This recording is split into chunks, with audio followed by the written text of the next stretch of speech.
is a presentation of Fox Sports. We are Baltimore.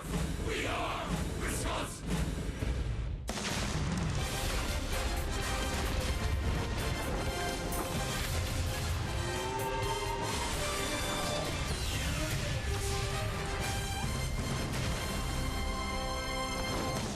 It is time for Brewers baseball tonight from beautiful Miller Park, Milwaukee, and they're filing in to see the Oakland A's and the Brew Crew match up for Game 2 of this series. It's the final game as well. We saw some milestones yesterday. Ryan Braun recorded hit number 1,500 in his Brewers career. We also saw Jonathan Lucroy extend his hitting streak to 10 games and a batting average near 500 in those 10 games. And maybe the most impressive of all, Tyler Thornburg has now retired 26 consecutive batters out of that Brewers bullpen. Quite a feat. And hi, everybody. We welcome you from Miller Park. Great to have you with us alongside Bill Schroeder. I'm Brian Anderson. Telly Hughes is our reporter tonight.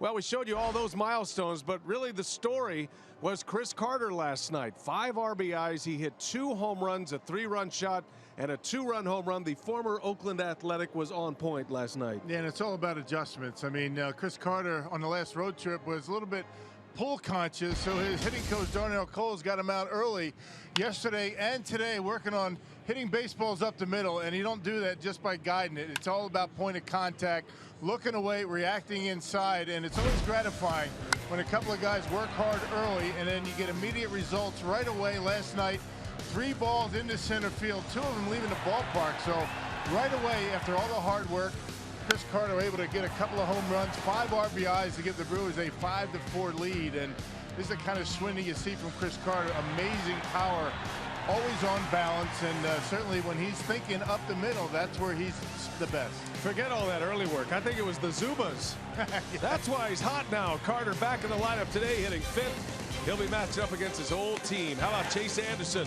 He's on the bump tonight for Milwaukee. Craig and Augie will break down Chase when we continue from Miller Park.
Milwaukee Brewers baseball on Fox Sports Wisconsin is brought to you by Menards. Save big money at Menards and all your home improvement needs.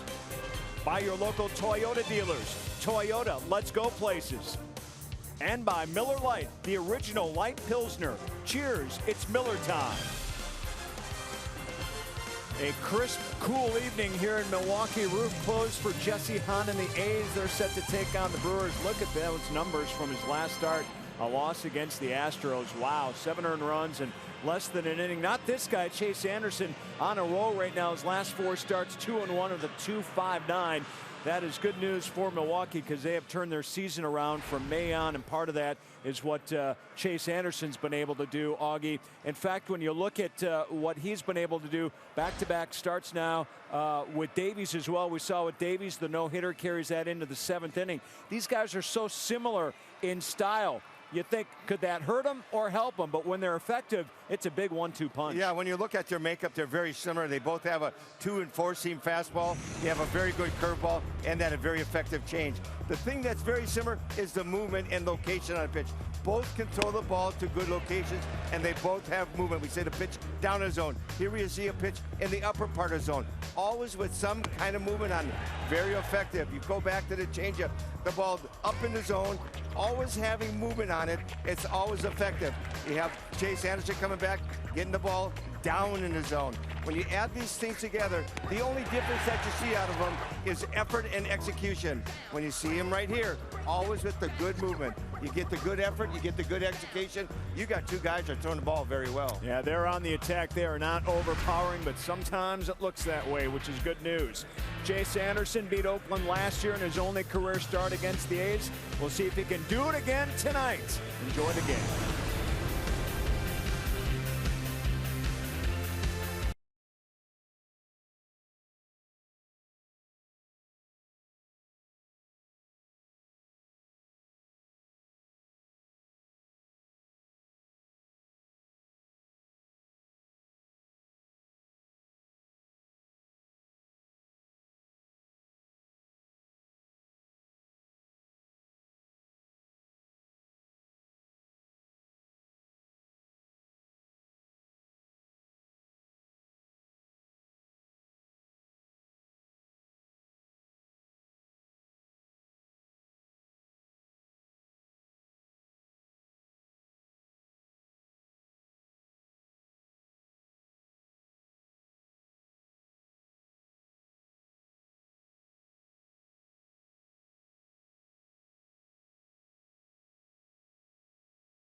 Moments of plenty last night, hoping for more of the same tonight. Brewers A's game 2.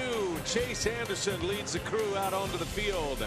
And a cool night in Milwaukee. The roof is all closed up, 59 degrees outside. Nice and toasty inside, however. Brewers baseball tonight on Fox Sports Wisconsin, presented by Potawatomi Hotel and Casino.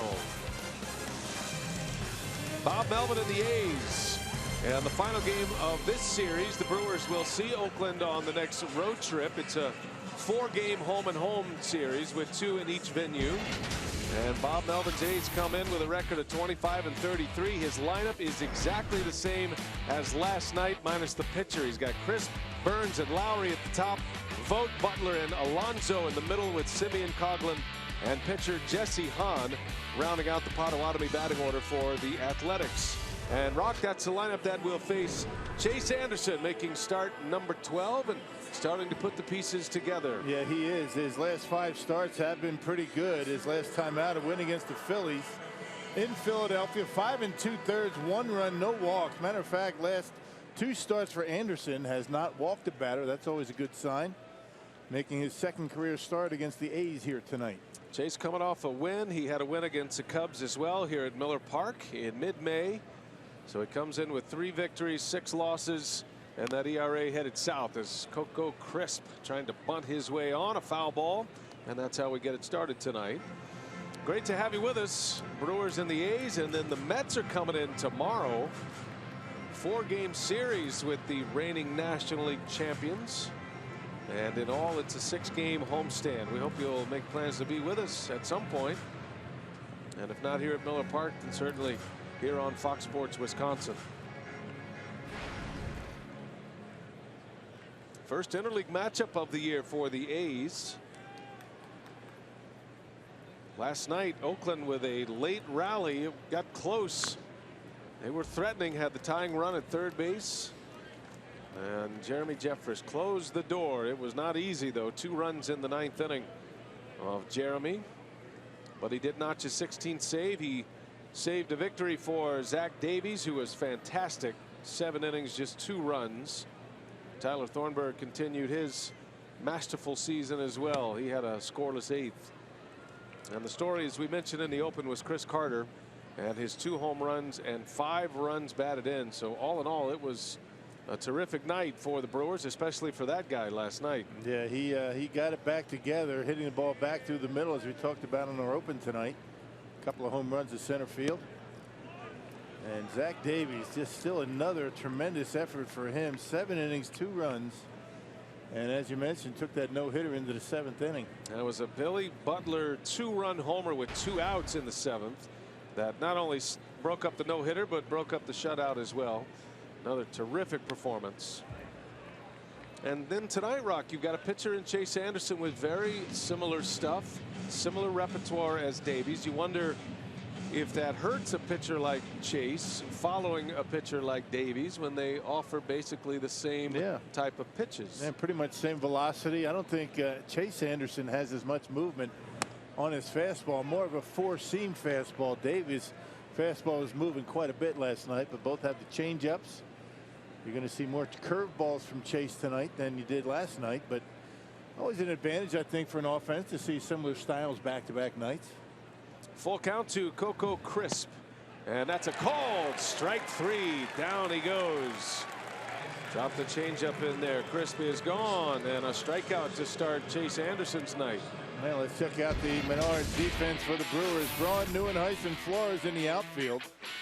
You got Hill back at 3rd base. He was at 2nd last night. VR Jeanette up the middle. Chris Carter at 1st, and once again Jonathan Lucroy hanging the signs for Chase Anderson tonight. Last night the A's had a left-handed starter on the mound. Tonight it's a right-hander, so Jeanette's back in there for Hernan Perez. Sliding Hill over to 3rd base. One away. Here is Billy Burns, the speedy center fielder of the Oakland Athletics. He snapped an 0 for 13 run at the plate with a hit last night in the 9th inning.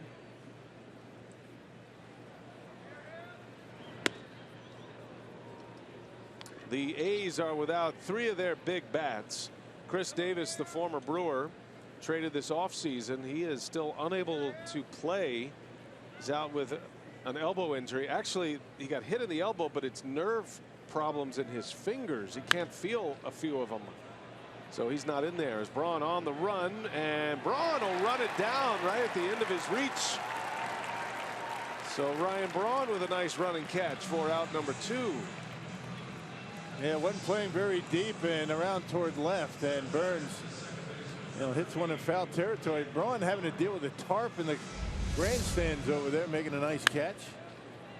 You can see not very deep. He's not that far from the line and able to haul it in and not get hurt right in the webbing. Just a snow cone out there, and a second out for Anderson.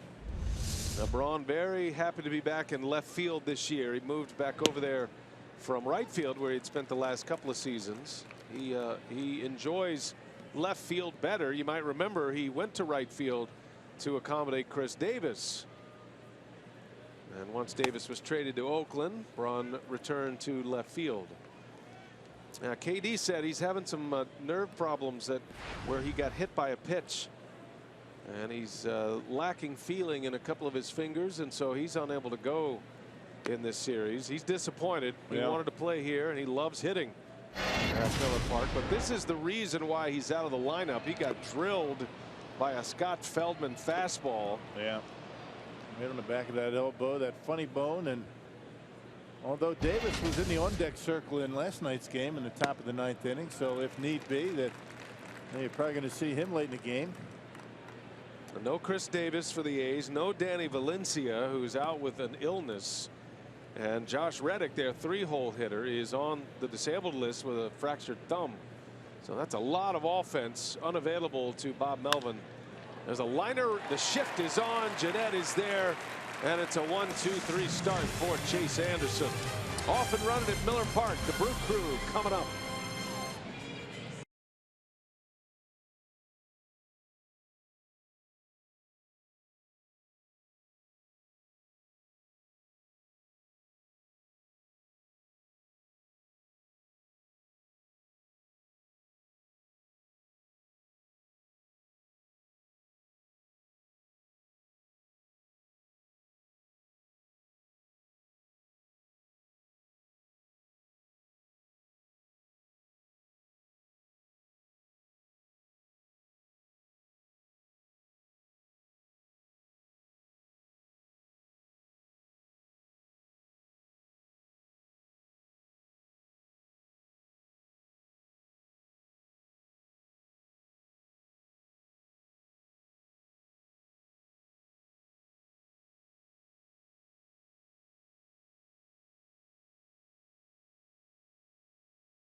Three down first. Now the Brewers coming up against the Oakland A's and right-hander Jesse Hahn. Craig Counsell, a protege of Bob Melvin. He lists Melvin as one of his major influences, encouraging him to move into the managerial ranks if possible. And here is Counsell's batting order now. It's brought to you by Potawatomi. You got VR, Jeanette, and Braun at the top. Lucroy, Carter, Neuenhuis in the middle with Aaron Hill, Ramon Flores, and then Anderson rounding out the starting 9. And going to get their first look at Jesse Hahn, who's coming off a very short outing, his last time out against Houston. Yeah, 2/3 of an inning. He gave up 7 runs to the Astros in a loss, obviously. His second stint with the Oakland A's, last called up on May 7th, made his start. Currently 2-3 with a .610 earned run average. Of course, that last start didn't help that earned run average at all. That was a 3-game sweep by the Astros over the A's. As VR steps in, Hahn's got a good arm. You'll see that fastball in the mid-90s. Connecticut native, 26-year-old right-hander. He came to the A's prior to the 15 season in a deal with the Padres. That was the Derek Norris deal. Second year with Oakland. Last year he had a pretty good run for the Athletics. Had a .335 ERA and 16 starts after making his big league debut the year prior with San Diego. Norwich, Connecticut. Big right-hander, 6'4", 215 he goes. Yep, fastball 92 to 95 miles an hour, and usually throws to the arm side pretty effectively. That means pitches away to lefties and in on right-handers. He's got a little tail to his fastball and a big overhand curveball. He'll throw a changeup from time to lefties. Scooter Gennett will probably see one. 2-2 to Jonathan Villar, and he lines one into left. That's going to get down, a base hit. So Villar, who had a couple of line drive outs last night, he did not reach base last night. He is aboard to start this one this evening. Well, the Menards Oakland Athletics defense, they've committed more errors than any team in the American League. Chris Burns and Coughlin in the outfield. Yonder Alonso with no designated hitter here in interleague play for the A's. Alonso normally the first baseman. He goes over to third. Billy Butler, the DH, is at first base. And that is your Menards A's defense for tonight. And there is Marcus Semien. A lot of talent over at short. Cleaned up his game defensively a little bit. He's the only A to start in all 59 games this season. And he's only committed 5 errors, so he's a pretty good defender out there at shortstop. That's not bad. All those games, only 5 miscues. Semien under the tutelage of Ron Washington, former Rangers manager, works with the infielders now in Oakland, comes back to the A's where he was a member of the coaching staff, all those great postseason teams in the early 2000s under Art Howe.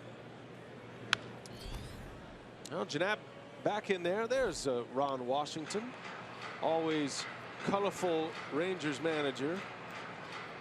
He had a good run as the Texas Rangers skipper, a couple of World Series appearances. They decided to make a change. Very energetic even at his age. He always was as a player. I played against him. He's a great quote too. He's one of our favorite guys to talk to before a game. There goes the runner, Villar, and no chance. He got a huge jump. And credit Gennett. He saw that. He took the pitch. And that's going to be a stolen base for Jonathan Villar. That is number 22, which leads the National League. Yeah, it was such a big jump that he started then stops, thinking that, hey, you see the jump. He kind of hesitated just a bit and had no chance for Stephen Vogt over there. Huge. Don't even bother throwing it. Villar is 22 out of 29 in stolen base attempts. And he leads the major leagues in steals. 1 ball, 1 strike. Gennett takes one off the plate.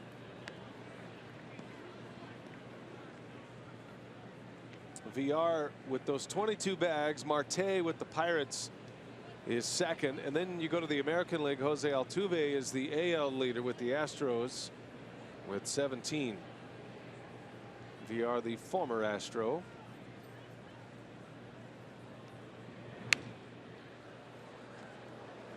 Well, you put some early pressure on Jesse Hahn, and it'll be interesting to see if he can pull out of it. I mean, you go to a game where you don't even get through the first inning. 7 earned runs. He got 2 outs against Houston, and then he had to sit on that the entire turn through the rotation plus an off day. Yep, 38 pitches for him in those 2/3. 6 hits, 7 runs.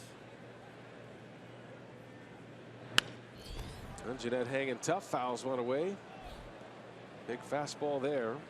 And before that, he had a pretty good run. I mean, nothing overly impressive, but I mean, doing a pretty good job. Before that start, he had a .415 earned run average and went up over 2 runs in 1 start.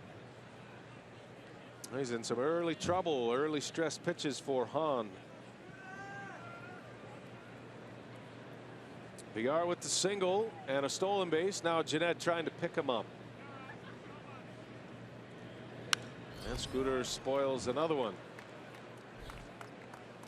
Gennett comes in with a batting average of .232. Has not been the same hitter after he returned from the disabled list, he went on the DL with an oblique injury early in the season. That was back in April, and he missed a little over 2 weeks. Got off to a great start. And for now, he remains in a three-man weave out there with Aaron Hill and Jeanette and Hernan Perez. And they're alternating, at least Hill and Perez at third base, and then Hill will play second for Jeanette.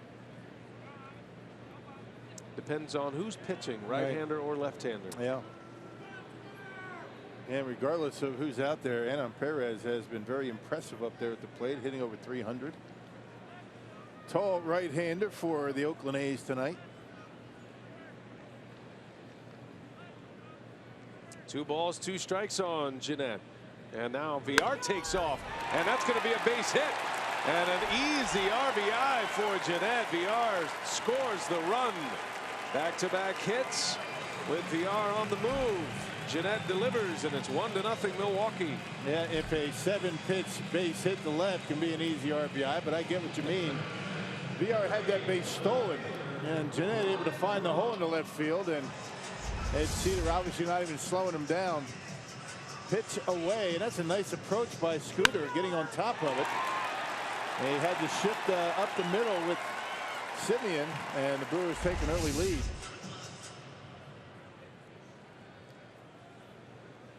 So VR active on the base paths. The stolen base leads to a runner early. A run is in, nobody out. Here's Ryan Braun. And a fastball strike at 95. It's been all fastballs so far. He threw a changeup to VR, but we haven't seen that big overhand curveball.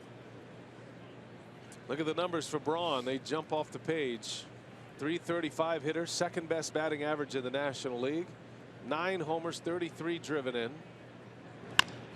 Slow roller to short. Simeon will shovel it to second, and Lowry's throw is in time, and it's a double play. 6-4-3. 1 swing of the bat, 2 outs. And that'll bring up Jonathan Lucroy, a catcher with a hitting streak. Take note, 10-gamer going right now, hitting at an even .500. And we call it a hard streak because in the 10 games, 7 extra base hits and 11 runs batted in. That includes 3 homers. And using the whole field in doing it. That's why it's so difficult to pitch him, difficult to defend him. He's been swinging the bat well all season, but since the beginning of May, the power numbers have started to pop up. 9 homers. He's got a couple of triples.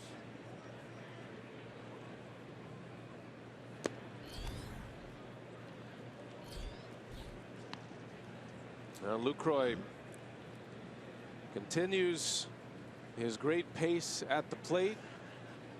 He's got an OPS of .910 to start play today.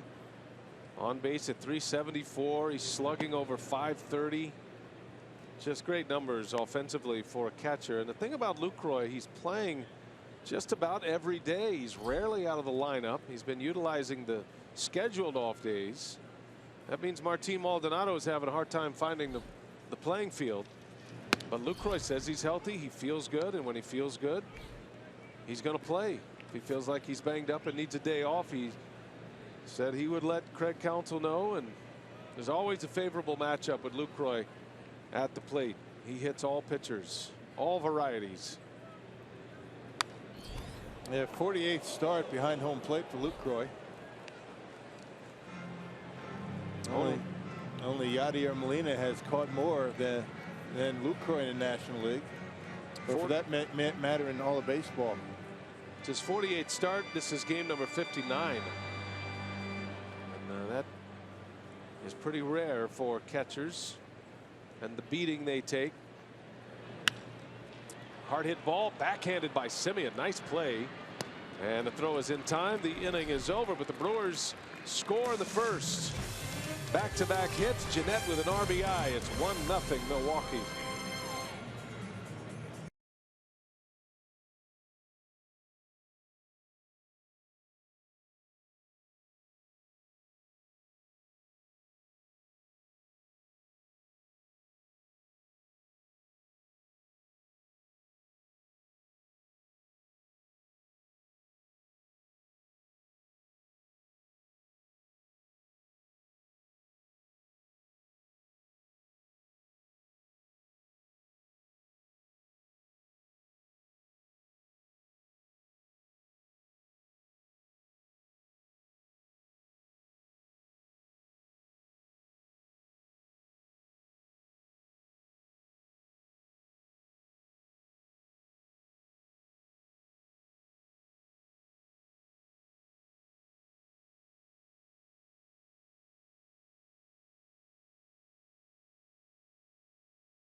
delivering the first run tonight. Jeanette driving in VR with a hit and a stolen base. 1-0 Brewers as we go to the second inning. And Rock, talk to us about Chase Anderson. It's been an interesting ride for him in his first year in Milwaukee. Yeah, there was a stretch of 5 starts where he was having a difficult time commanding everything. I mean, fastball command was his issue in that middle stretch you see right there, those 5 starts. With the 888 earned run average, a lot of pitches right down the middle, really didn't have much command of anything, but that has turned around dramatically. Once he's established the fastball, he's used it a lot, and that's opened up the changeup and the curveball. There is a theme with the Brewer pitchers, and Anderson is the one who has thrived the most with that. You've seen a lot of those fastballs, a lot of inside corner fastballs. Derek Johnson, the Brewer pitching coach, demanding that his staff find that spot. That is sometimes a difficult place to be. You got to thread the needle, especially when you have a hitter who stands on top of the plate. Very difficult to pitch inside. The margins are very small in there. Yeah, get it too far inside, you're going to hit a batter, leave it out over the plate, he might knock it out of the ballpark. It's certainly a learned ability at the major league level. Of course, these hitters in the major league, they're not looking inside. They're looking away, and if you're very effective, if you can, pitch inside effectively, you're going to eat up a lot of bats. You don't have to throw hard to do it. Well, Vogt to be followed by Butler, and there's a strike. 3-2 the count. Vogt is a former All-Star catcher. Had an 11-game hit streak snapped yesterday, and he's been batting up in the lineup a little bit, either hitting 3rd or 4th in the absence of Josh Reddick. That was off the end of the bat, and a fly ball to Flores in right. 1 away. Good comeback for Chase Anderson. Yeah, got the call in the bottom of the strike zone with a fastball, then came back with a changeup and got Vogt right off the end. He's got a good changeup so far tonight. He struck out crisp on a changeup.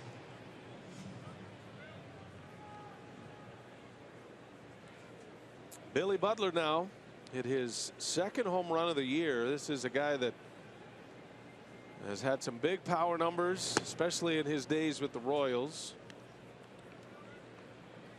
But the numbers are down for Billy Butler this season. That home run last night off Davies, though, broke up the no-hitter. Longtime designated hitter with the Royals, and that's his role when he plays, but playing first base in the National League ballpark the last 2 days. Those are good numbers, hitting almost 290 in 10 years. Nothing wrong with that. And he played a pretty good first base yesterday, in all honesty, and we were kind of commenting yesterday with Yonder Alonso over at 3rd base, doing a very good job defensively. And the first hit allowed by Zach Davies last night was the 7th inning. That right after a leadoff walk. So got the A's right back in it. Got big power, does Billy Butler. 2 balls and a strike. And Butler into right, hit hard. Flores back, reaches up and makes the catch. So a line drive out, and 2 men are gone for Chase Anderson. Good play out there from Flores. Yeah, fastball down the middle, and Butler smokes it to right field. Right on the line, and good shag out there by Flores right in front of the warning track. Playing deep for Butler. Oh, in his day, Butler, great opposite field power. That's where he did most of his damage. Hardly played in that Houston series. Back-to-back starts here in Milwaukee. First pitch grounder by Alonso, and that'll turn into an easy inning for Chase Anderson. 3 up and 3 down. He's retired the first 6. Chris Carter, the former A, 5 RBIs yesterday. He leads off.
Carter will lead things off in the bottom of the second inning. Now time for tonight's home field advantage, brought to you by Lowe's. As you see, Chris Carter has the most home runs at home in the majors, with 12 of his 16 coming here at Miller Park. And a lot of that has come with countless amount of work with Brewers hitting coach Darnell Coles over the last couple weeks. Coles said he really has focused on Chris taking the ball up the middle and not being so pull conscious, because he said you're only using 1/4 of the field when you do that, and you don't get an opportunity to use all fields. As you see, Chris Carter gets the base hit here in the early going, and both of those home runs last night, guys, off the batter's eye, dead center. Yeah, and hit so hard, almost as hard as he just hit that ball. That was about a 15 hopper with the shift on that rolls into the outfield. Little jam shot coming inside. We talked about the fact that Hahn likes to use the inner half of the plate against right-handers, but you can see where Lowry is. He's on the shortstop side of the bag, not able to get there, and there's another base hit up the middle. Look at that reaction. Darnell Coles. Yeah. What in the world? Yeah, they had him play to pull on the ground. That's one of those, you know, in this age of shifting, Chris Carter, could tell by his reaction, he looks at the bat like, oh, this at-bat's over. That was a complete waste of time, and it hurt. And it's a hit. And he looks up, and there's nobody there. Right. Base hit. Now Neuenhuis lines one into left center, a base hit. Well, he found the barrel on that one. Neuenhuis comes out swinging, and the Brewers, for the second consecutive inning, have back-to-back hits. Well, when you talk to the folks that follow this club, the A's, they'll tell you that Hahn has a very difficult time with the first hitter, second hitter in an inning, and then all of a sudden he calms down. I'm not sure, you know, what to make of that, but first batters in an inning have had a lot of success against this guy, and it's played out here today. Well, here's Aaron Hill with 2 on. Brewers scored a run in the first. Jeanette with an RBI single. Aaron Hill batting 7th tonight. And there's the big hook from Hahn at 75 miles an hour. Hahn has allowed, to Rock's point, a .419 batting average and a .455 on base percentage to hitters leading off an inning. Isn't that something? Brewers are 2 for 2 tonight. Now, we're going to call Chris Carter's a base hit because that's what it goes down in the scorebook. But it's not exactly like he got overmatched right there. Yeah, but it's a hit. It is a hit. I mean, not every hit is hit hard, right? Just like not every out is not hit hard. That exit velocity on Carter's ground ball, 65 miles an hour. Is it that hard? Wouldn't have won him a snow cone in the speed pitch. His home runs last night were at 102 miles per hour exit velocity. So there's lots of ways to a base hit, Rock. They all count. They all count the same. Jesse Hahn behind in the count. He's been bitten by the home run ball recently as well. As Hill, little flare, slicing foul in the seats. Well, it's an amazing amount of fastballs that Hahn has thrown so far in this game. He threw a curveball to Braun. Didn't come close. He threw a changeup to VR, and other than that, there hasn't been a whole lot of breaking pitches. He started Hill off with a curveball.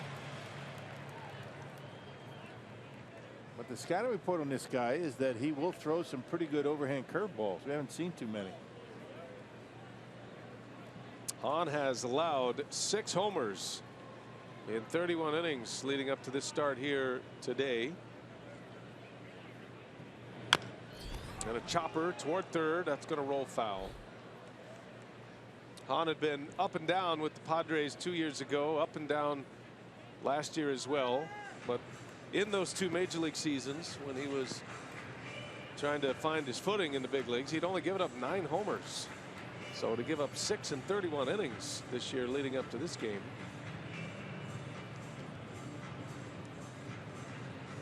16 starts last year. Matter of fact, he opened last year, did Hahn. Number 2 in the Oakland rotation. With that great velocity. Command was a problem, however, and he was optioned back. 2-2 to Aaron Hill with 2 on. Yeah, with that velocity in 96, he's hit 96 a couple of times. He doesn't strike too many batters out. Batters have a tendency to make contact. He only has 15 strikeouts in 31 innings.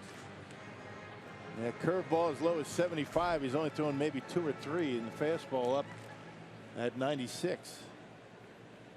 Well, he's had a history of arm problems. Had Tommy John surgery at a young age, and he's had some forearm issues. A lot involving the right arm, the right elbow.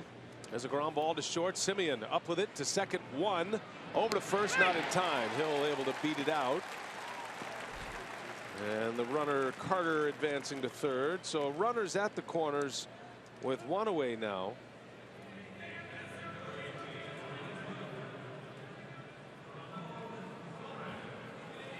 That'll bring up Ramon Flores. He's in the tough spot in the batting order tonight, batting 8th in front of that pitcher. And these are the spots when it becomes imperative that Flores give a good at bat. There's a way out of this inning for Hahn, but it starts with the batter that he's facing right now in the 8th spot. Yeah, the fact that Hill was able to beat out that ground ball, didn't get the double play, means that Flores might get some pitches to hit here. Had they turned 2, he would not have.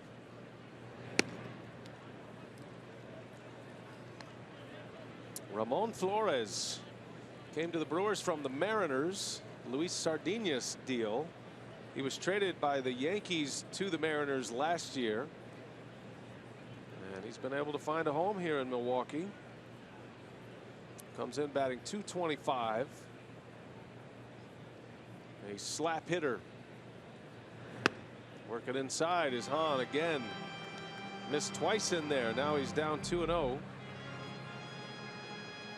Got to be hacking here. I mean, you got an opportunity to drive in a run with an out. Pitcher on deck. And you get a good pitch to hit on 2-0. Don't take it. Flores is one of the few that have seen this pitcher. Only 3 Brewers have ever faced Hahn. Very minimal at bats against him. In the air, left field, hit well. Crisp is on the run, and he makes the catch. Wow. Heck of a play. Carter tags and scores. Aaron Hill had to scurry back to first, but a run is in. It's 2-0. But what a play that was by Coco Crisp. Yeah, that was a heck of a play. That would have scored 2 because Aaron Hill thought it was over Crisp's head. He was actually past second base when that ball was caught. He didn't take the 2-0 pitch. Good for him, and drives it deep into left. Heck of a catch by Coco Crisp. Wow. Carter able to tag up, and then Aaron Hill had to retouch second base and get back to first. Aaron Hill had the full-blown panic going when that ball ended up in his glove, knowing the inning could have ended over at first base and no run. So it's 2-0. Check out Hill. He's like, yeah, I got a chance to score I'm here. going to score here. Get back, retreat. And make sure you touch that bag on the way back. That's the lesson. Here's Chase Anderson now, the Brewer pitcher. And that's a base hit.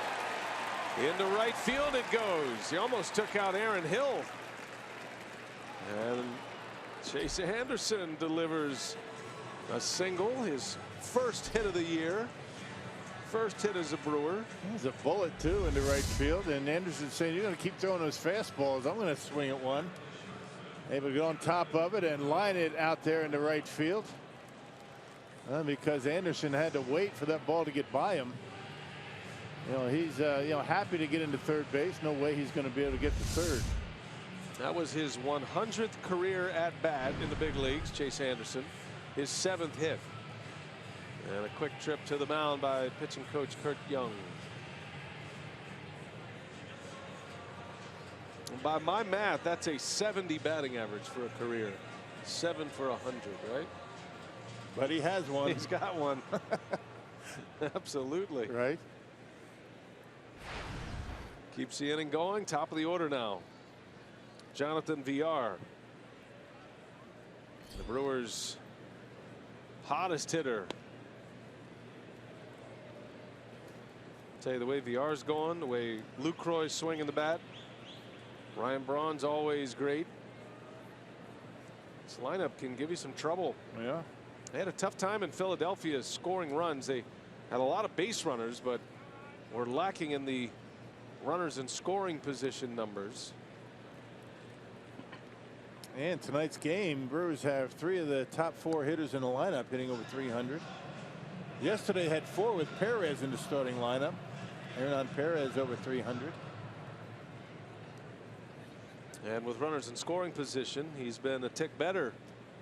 301 season average, 333 with runners in scoring position. He's got Aaron Hill out at second base. 2-0 is the count on VR. In there for a strike. Jonathan comes in today top 10 in the National League in walks and on base percentage. He leads the major leagues in stolen bases and picked up number 22 in the first inning. Just outside the top 10 in batting average after his 0 for 4 last night. He just has a terrific eye up there at the plate. On base percentage about 100 points higher than his batting average, so he's been able to find his way on base quite a bit. Even last night, you look at his line, it says 0 for 4. Well, he had a bad night. To the contrary, he hit 2 bullets for outs last night.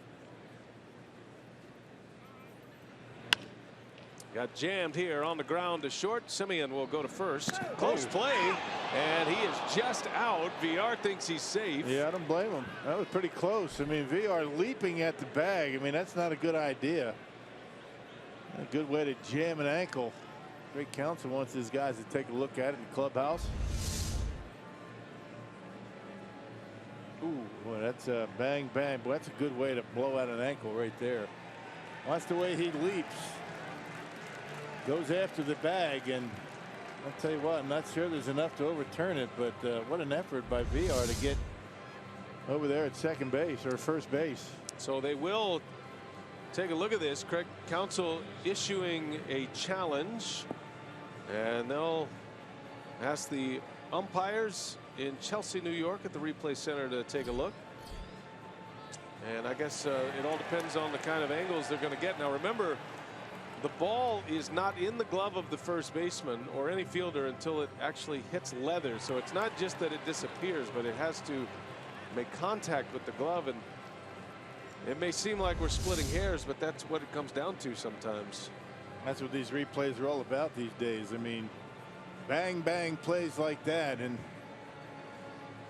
this could go either way. It could be an important decision in New York on this game. It would be bases loaded with Scooter coming up.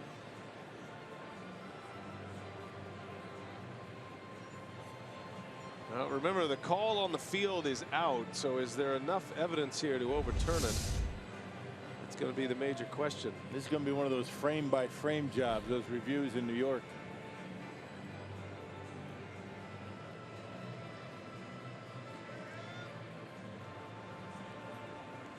We showed you all of our angles, and umpiring crew in New York at the replay center, they have our angles, the A's television angles, whatever exists there. There are a few cameras that are Major League Baseball operated as well. I don't think any of them would give a better look than what we saw.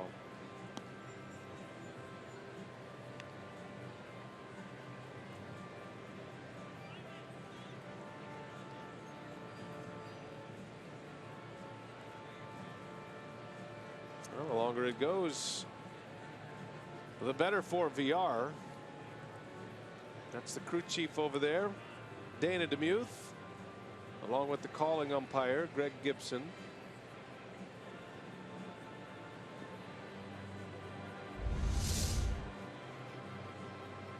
Well, right there, the ball is not in the glove yet. Now the foot is down, and I guess if you're a Brewer fan, you say he's safe. Oh, that's great work. Yeah. Great work by our crew in the truck. Hope they saw that in New York, right? Can you send that to them? They just did. And they can do the same. Yeah. And so there, the headsets are coming off, and let's see what the call is. Safe. All right. And a base hit for VR. How about that? There's a little confusion over at second base.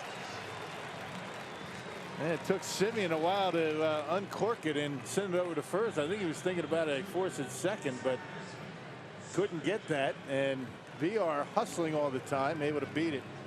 2 minutes 45 seconds is the length of the review, but it ends up being overturned. Counsel will keep his challenge. And the bases are loaded for Scooter Gennett now. Big spot. Gennett drove in a run in the first. Jesse Hahn looking like he's going to get out of the inning with the pitcher at the plate. Anderson singles. And now the inning is alive and well with 2 outs.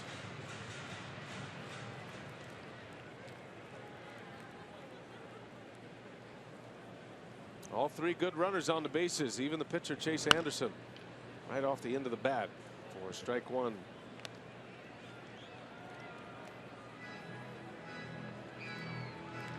He took a little off that fastball, not a changeup, but not the 96 that we've seen so far. 92 miles an hour. That's why Scooter was a little bit out on the end. Hahn's got a lot of pitches in the first 2 innings. 1 and 2 now on Scooter. Jesse Hahn was high school teammates with a guy we're going to see in here later this week, Matt Harvey of the Mets. Matt Harvey's dad was the coach, as a matter of fact. High school in Connecticut. 2 big leaguers from that high school. In the air to left, over is Crisp, and he'll make the catch, fighting the lights a little bit. Side retired. Brewers leave the bases loaded, but they bring in a run. Great catch by Crisp in the inning.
On Fox Sports Wisconsin is brought to you by Hupy and Abraham. 1-800-800-5678. Hupy and Abraham. Tell them you mean business. Hey, it's Star Wars Day at Miller Park as the ballpark transforms into a galaxy far, far away, Brian. With special in-game features, character appearances, and more, visit Brewers.com/theme nights. And you get a Stormin' Gorman Stormtrooper bobblehead. You finally nailed it, partner. Only took a month. Stormin' Gorman Stormtrooper bobblehead. It's not easy. Kind of rumbled a little bit there, didn't you? tongue tired. Yep. Well, now when is it? Because you still have to keep reading these for a while. June 11th. It's coming up. It's All Saturday, I believe. You're good. One more day, maybe 2 more. Marcus Semien will lead off for the Athletics, and Chase Anderson now in front 2-0. Brewers have 6 hits already, just stranding the bases loaded. Brewers have had a problem offensively with bases loaded. That has been one area that Craig Counsell would like to see some improvement. It's one thing to have bases loaded and 2 outs. I mean, they don't score runs in there all the time, but bases loaded, nobody out, 1 out, man at third, less than 2 outs. Those are the runs you have to be able to pick up.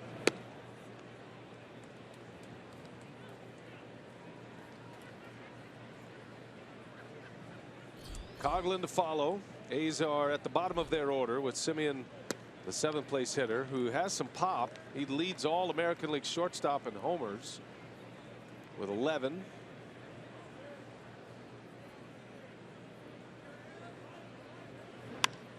And that one's in the air. Got under it. Out to Braun in left. And Chase Anderson has retired 7 straight to start his night. Nice to be able to go to off speed 81 miles an hour on a 3-1 pitch and throw it for a strike and get the hitter to get out in front and pop it up. That's a nice pitch. I mean, you sit on a 3-1 count. You're looking dead red. You're thinking fastball. Pull the string on him and get him out in front. Those are nice outs to get in the game. Now to bring up Chris Coghlan, who made the last out last night with the tying run at third and the go-ahead run at first base. Coghlan hit one hard, but he flew out to left to end the game. It got close last night.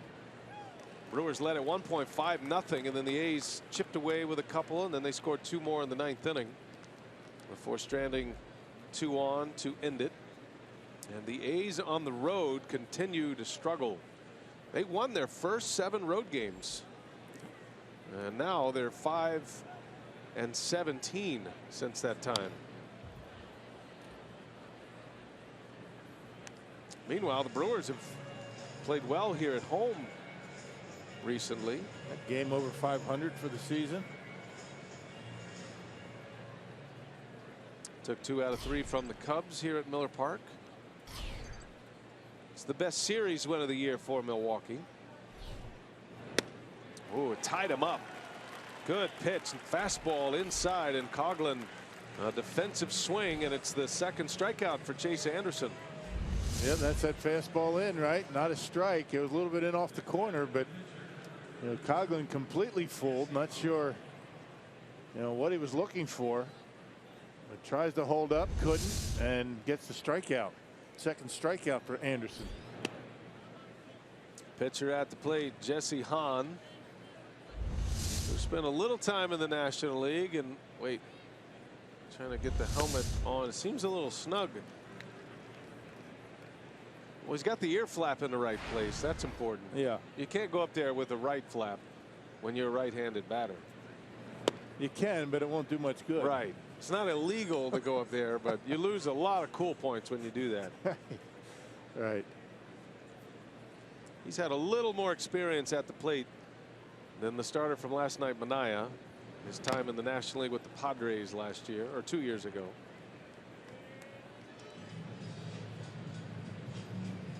First plate appearance of the year for him, though.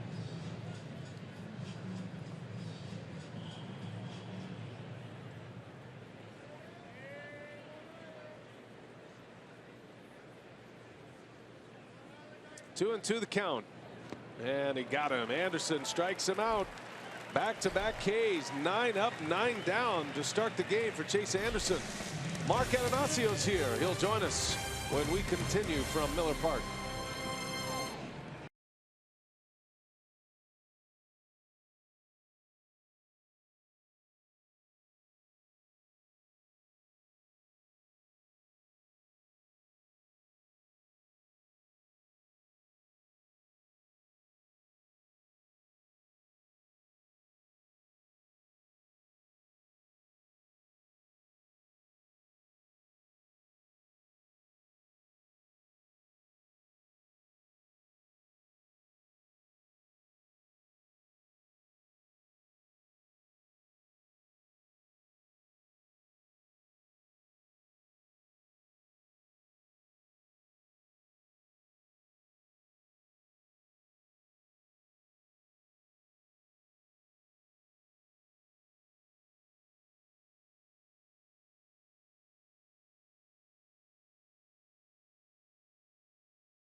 2-0 Milwaukee. They lead the A's interleague matchup tonight. And as we hit the bottom of the third, we welcome in the Brewers owner, Mark Atanasio, sitting there with his son Mikey in here for the draft. Mike, you're on camera, man. He's a numbers cruncher like yourself, so I bet you guys are looking forward to a little time in the war room and getting ready for the first-year player draft. That should be exciting. Very excited. That's why Mike's here. He's helped out a little bit with our analytics effort, and we haven't drafted this high since we drafted the guy coming up to bat in 2005. The number 5 pick tomorrow, and that's where Braun was drafted, and that was your first year of ownership. So when you see what you saw last night, Braun with his 1,500th career hit as a Milwaukee Brewer, what kind of memories go through your mind about this long journey with Ryan Braun in his 10 years? It's hard to believe it's been 10 years, and it's gone by in a flash, right? And it's been a great 10 years. And every year is different, every game. By the way, last night it was going one way, then it went another way, and then it worked out. We haven't really had a year like this. A little tapper by Braun, and Hahn will make the play for out number 1. Continue, Mark. We haven't had a year like this, and well, that's new. It's been a very energizing year. What are we, 4 games under 500? Right. Way too early to look at this or even consider something like this, but I think only 4.5 games out of the wild card for whatever that's worth. So, this team is competing, which is great. There are a lot of teams who put a lot more into trying to build their team this year that aren't competing the way these guys are. And one of the things I was talking to some of the fans sitting around me about how hard the guys play, and they don't give up. We got a lot of come from behind wins this year. So it's fun to watch. Yeah, Mark, you had a good combination of veteran guys. You got Braun, you got Lucroy, you got some other guys. Carter, Hill, but the good combination of some young players, and I think the enthusiasm that these young players have brought to the table has actually helped the older guys a little bit. What do you think about that? Well, starting Jonathan Villar at the top of the lineup, he's got over 400 on base percentage, and seems to get a clutch hit whenever we need one. So does Luke, actually. And pitching's come together nicely. Oh, a shot right back to the mound for the second out of the inning. Lucroy right back to the box. Bad break for the Brewer catcher, who's trying to extend a hitting streak tonight. Right to him. 2 outs now. So, Mark, when you okay, go ahead, I'm going to say, and I want David Stearns and his group. Boy, they made a lot of good calls this year. Starting with this guy's coming up to bat, and a lot of really good moves. As you approach into this season, and I don't know if we want to use the word rebuild, kind of a transition period for the organization, or are the guys, the organization, where you thought it would be? Are you pleasantly surprised? Where are you in this process right now, Mark? We didn't want to we wanted to make it more of a qualitative thing than a time frame, because ultimately the end goal is what we're looking for, and whenever that comes, we got to get there. So if we're ahead of schedule now, let's just say we didn't think we'd be knocking on the door of 500 at this point, but we got to keep putting the pieces in place to get to the playoffs. So while we are in a number of things, in fact, I think there was an article on the internet today about how our bullpen is well ahead of where you expect for a rebuild. We're gonna take it a season at a time. Mark, can you stay another half inning? Yeah, looks that way. That was a quick one. We'd like to get into more with you here. Keep the headset on. More with Mark Atanasio when we continue.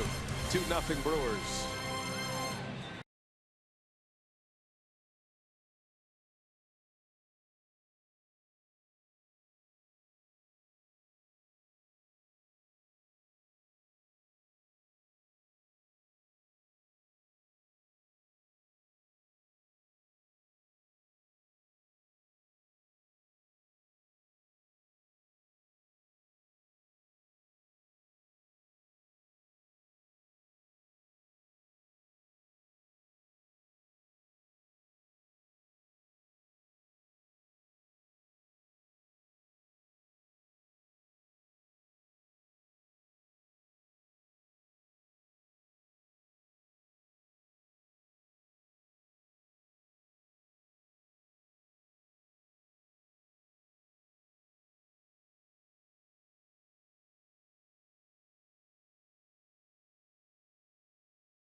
great start tonight. 9 up, 9 down to begin his evening against the A's. Second time through the batting order as we go to the 4-2-0 Milwaukee. And Mark Atanasio continues with us here. Quick inning last inning, so we'll carry on. That's part of the reason I wanted to do this in the seats tonight. I thought if we had a quick inning, I didn't think it was going to be that quick. By the way, we just between innings we saw you. A server came down and you ordered. What does an owner of a Major League Baseball team order as a mid-game snack? Well, first of all, our server's name is Lisa. Got all embarrassed because she thought she was on camera. I said, "Come on, Lisa, turn around, turn around." A couple of hot dogs. We got a little popcorn here. There you go. And I usually am too. My stomach's churning too much in games to to eat during the game, and that's really bad news from a fitness standpoint, because then you eat a lot after the game, right. which is like about the worst time to do it. The late night crush. Yeah. Yeah, it was interesting. I was wondering about that. I'm not sure. Not sure we've ever asked you that question. That's a real odd question. But back to some baseball. We got an in-seat menu here. Back to some baseball questions, though. One thing I did want to ask you about is and maybe you can help us and fans understand it, is Carter. That goes right under his glove. And Crisp is going to reach on what should be an error. That'll be an E3. And a man on here. But Mark, every day it seems like some writer across the country is writing a story about trades and potential trades. And obviously Jonathan Lucroy and Ryan Braun, their names come up the most because of the seasons that they're having. But how do you view all of that at this point of the season as we start to move into middle June? Our experience, and last year we were very active sellers, as you know, and to our ultimately everything worked out great, but to our frustration, things didn't really heat up till after the All-Star game, and I think that's probably going to be the case here. We know the one trade between San Diego and the White Sox took place. And to be clear, we're enjoying what's going on here, and it's good fodder for the writers. About we have several players that get mentioned in things because so many guys are having good seasons. Ryan and Luke aren't the only guys mentioned, and we're not. David's not making outbound calls, and I don't know that many inbound calls have come in. There's a lot of focus on the draft right now, obviously. So maybe when that when that finishes, we'll start to get some inquiries. But typically it's into July. Mark, it's been all about the young players. Some of them down in the low minor leagues, A-ball, double-A, that you picked up in these trades last year. I mean, how does the success of the team, like say a Jonathan Villar, affect your decisions on guys like Orlando Arcia and maybe some of these other guys, Brent Phillips? In your effort maybe to get them to the big leagues, does it take the pressure off you to keep them down in the minor leagues a little bit longer? Well, I think David should respond to that rather than me, but I think he generally has a disposition that when a guy's ready to play in the major leagues, he tries to do that. So I think relative to Orlando Arcia, we got a little bit of an issue here because from what I can tell, Jonathan Villar is performing at an all-star level. Right. Yeah. 400 on base percentage and leading the major leagues in steals. So that becomes a different kind of an inquiry. And frankly, the team, look, we know where we are. I don't want to kid ourselves, but we are competing, right? 4 games out of the wild card. We're 4.5 games out of the wild card. 4.5 games out of the wild card. So, and Craig Counsell in the dugout, if you check his mood in the post game, note the difference between a win and a loss in his demeanor. Not much. Right? So, no, he keeps calm, but he got a little edge after a loss, I think. Craig's trying to win. And so I think the focus is on that. And if guys down in the minors demonstrate that they're ready to move, then that's a high-class problem. We have a number of pitchers now. Our bullpen is one of the top 5 in the league, and we got a bunch of guys at AAA pitching well. And that's awesome. That's the kind of problem you like to have. Mark, you're 2 months into the schedule, and as you went through the hiring process with David Stearns, and then he brings on his team, Matt Arnold included. And that connection that you imagine between yourself and David and Craig Counsell, now you're into it a little bit. Where are you at with that? Has it been to what your expectations laid out? Has it exceeded it? And what are some things that are interesting about this relationship between you three specifically, which all of you said was the most important connection to get this process started? Well, you know, candidly, the performance on the field and the effectiveness of the moves we've made so far have exceeded my expectations. I think virtually every move has worked out, and I don't want to jinx anything by pointing that out, but Chase Anderson's got it together now, and Carter's got 14 home runs, and Aaron Hill is hitting 270, and they put the OPS on the board now. It's like a 768 OPS, and they bring Junior Garrett from the minor leagues. He does great. They bring up Zach Davies from the minor leagues. He does even better. Everything. Jonathan Villar, obviously, which we talked about, performing like an all-star. So that's been terrific. And I've tried to let the team find its own way a little bit where, I'm trying to get, I have weekly calls with David. Occasionally I'll drop in and see Craig. I was in Chicago on business when we were at Wrigley Field, and I had late breakfast with Craig. So I'm trying to let them, we are looking at this as a process, and we know it's going to take a little time. So I want them to kind of get in sync, and from what I can tell, they're in very good sync. Communications, among David, Matt, and Craig are terrific. I bumped into Doug Melvin downstairs, by the way, who's he went and took a look. He's still active for us behind the scenes. He took a look at a number of the amateur players we're looking at. Ray Montgomery obviously leads the charge on that. So, I'm very pleased that the team is working as a team, and it's off to a very good start. One gone, and a 1-2 pitch is inside to Lowry, visiting with Mark Atanasio.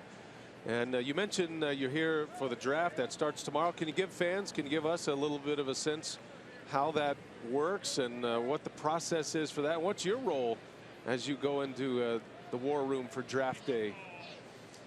So my role here is to be an observer and check writer. I know the prices go. That's a foul ball. Especially number 5 pick is pricey. I've had 2 group calls and one. I had one call with David separately where I'm just trying to understand the process. And it's funny. I think they're pretty sharpened up on where they are on their board.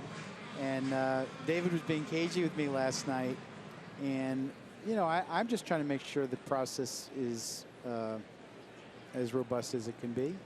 And so I never asked him who we were, thought was our first choice. Of course, you don't know that you're going to get your first choice. And David said, well, do you want to know the first choice? I said, no, it's okay.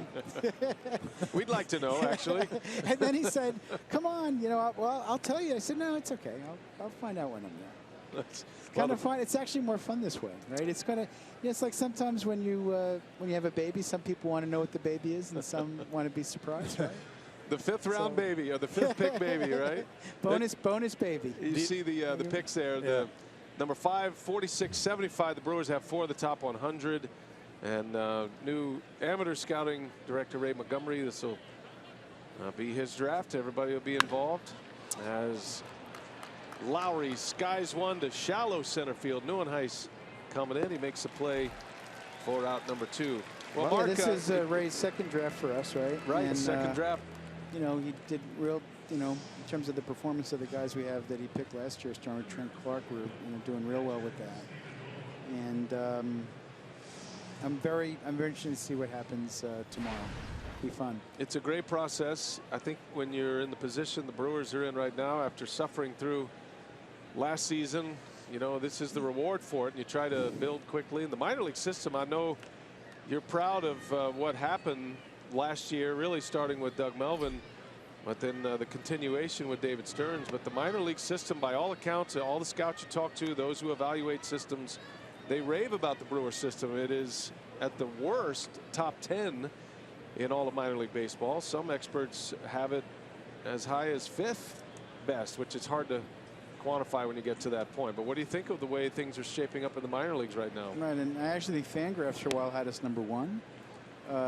But look, you start with the trade where we traded Carlos Gomez. Domingo Santana's up here and productive. Josh Hader is just lights out at the minor leagues, as you guys have reported, and Maverick Phillips is certainly got the best laugh in the minor leagues. That's true. He had a couple injuries this year, but he's got a ton of RBIs. So, and then with other drafts that we've had and other ways we've added players, starting with Orlando Arcia, who's on the cusp of being ready to play in the major leagues. It's very exciting. And whether those players come in year 2 or year 3 or year 4, or that group coalesces, Orlando Arcia is not going to take that long to get here, but that we just one of the challenges is to try to bring everybody along so that they're together for a number of years at the major league level. Pittsburgh's done a very nice job of that. Kansas City obviously has done a terrific job of that. And we did that back with Ryan and Prince and Corey Hart, J.J. Hardy. So we're going to try to duplicate that. Well, Mark, it's always great to visit. Thanks for the extra time here today. We're invading in your snack time. I know. Right now. This is good. You're keeping me from the snack. Well, thanks. Great luck with the draft tomorrow. I know we'll be talking to you, and you'll be our intrepid reporter in there if you don't mind. We'd like to know all the juicy stuff. Well, we'll be. Well, I think you get the juicy stuff from Ray and from Dave. It's gonna be a fun few days here around Miller Park. So. Tell Mikey hello. Thanks for spending a little time with us. Saying hello to you, Mikey. Tell him the Cavs are up early. I know he'll be interested in that one. Cavs are up early, Mike. Thanks, Mark. We appreciate your time. Thanks. Thanks, Mark. And we pick it up here with a 3-2 count, 2 outs in the inning. And Vode the batter, and he's out in front. And a pop up. Anderson will give way. It'll be Carter who's got it to end the inning. Always good to catch up with the boss. Well in tune with what's going on with the system here in Milwaukee, and the Brewers are leading 2-0.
Nothing as we head to the bottom of the 4th. Time now for our greater coverage of baseball, brought to you by T-Mobile. Some news and notes around the league. Manny Machado was ejected last night. You got to see that brawl. The Orioles and Royals really went at it after a hit pitch by Machado. Well, Ventura hit Machado, and then the bench is cleared. Walk-off kind of night last night. 5 walk-offs in the major leagues. Reds, Tigers, Twins, Padres, and Dodgers, and the Chicago Cubs win again behind John Lackey. 7 innings of 3-hit, no-run baseball, B.A. All right, Telly, thanks. Here we go to the bottom of the 4th inning. Brewers coming up. Neuenhuis will start it. Hey, that was quite the punch by Machado. I don't want to condone violence. It's something that happens in the big leagues.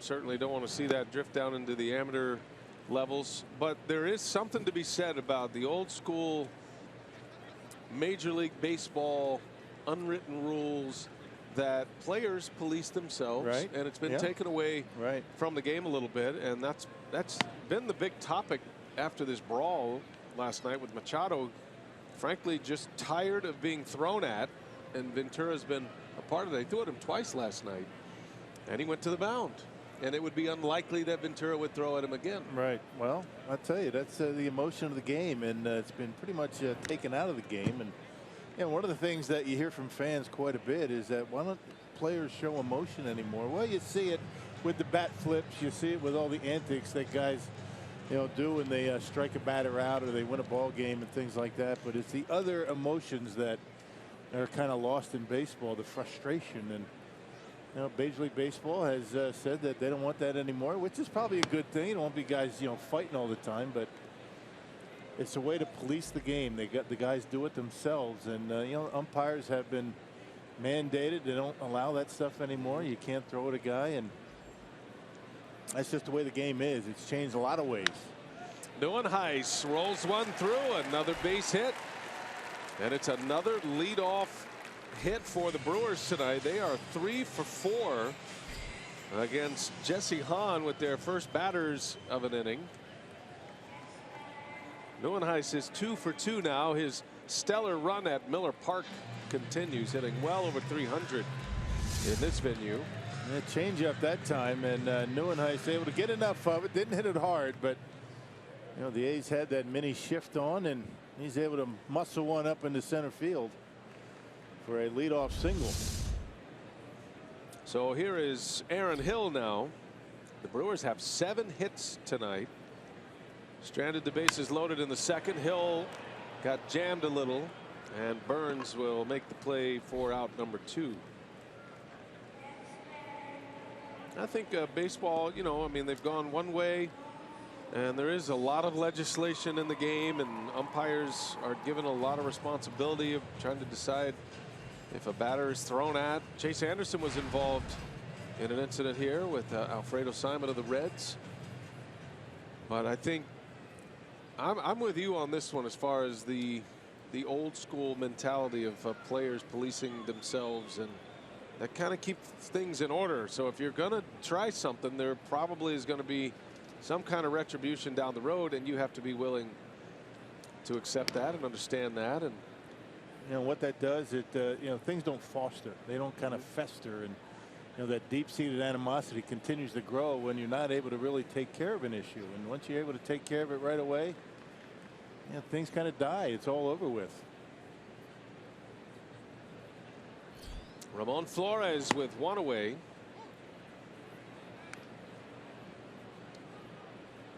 As valuable as these players are, and an injury to a key player can really derail a pennant chase. You'd like to see throwing at hitters cleaned up a lot. I don't know if a lot of pitchers. It's one thing to pitch inside, you know, hit by pitches are going to happen, but when you're a guy like Ventura who throws 98 to 100 miles an hour, he missed him the first time, and Machado then went deep, and the next time up he did miss him, and that's when it all got heated. And you know what? That'll probably be the last time that he'll do it. And I think Machado got the best of that. Well, I'm not sure that Machado was innocent in that whole thing, the way he dropped the bat and walked off like that. I mean, honestly, I mean, that's certainly not the way you normally do it. But here's the punch we're talking about, getting him squarely. But I doubt that's going to, you know, curtail any kind of antics by Ventura. He's got a reputation for that. 2 balls and a strike.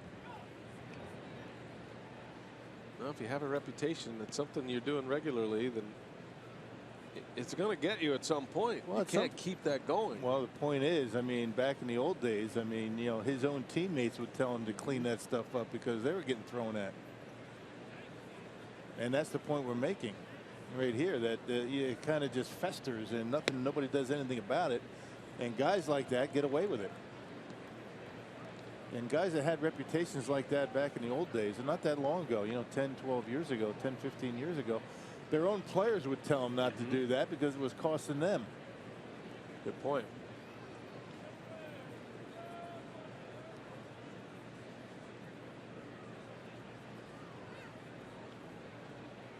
Three balls and a strike. And it's down and in. Ball 4. Flores draws the walk. He's done a good job batting 8th tonight. Has a sac fly and now a walk. And here comes Chase Anderson with 2 on and 1 away. He singled his first time up, his first hit of the year for the Brewers. He's on a hot streak right now. He's got a 1-game hitting streak going. And he hit it hard too. What was the exit velocity on that base hit?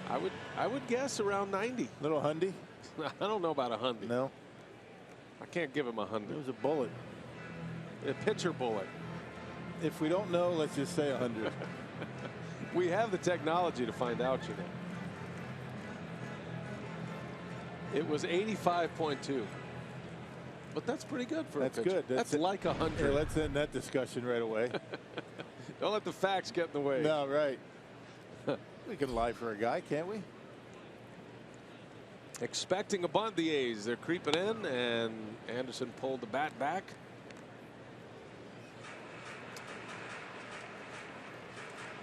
Chase Anderson pitching well.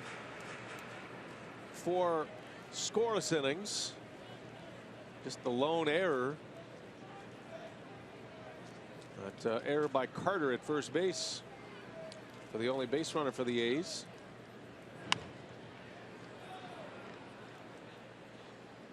So he's got 4 shutout on the board. He's got a hit. His team has given him a lead, 2-0.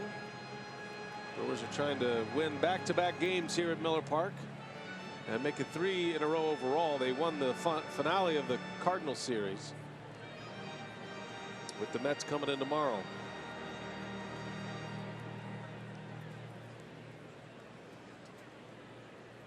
Jesse Hahn lasted 2/3 of an inning in his last start against Houston. Anderson shows bunt and fouls it back. Yeah, this time he tried to bunt it toward third base, and that's ideally where you want it. Make that third baseman vacate the bag, and you know, not much of a chance to get Neuenhuis going to third. But at this point, he was going to bunt, just get it down somewhere. Don't try and be too perfect with it.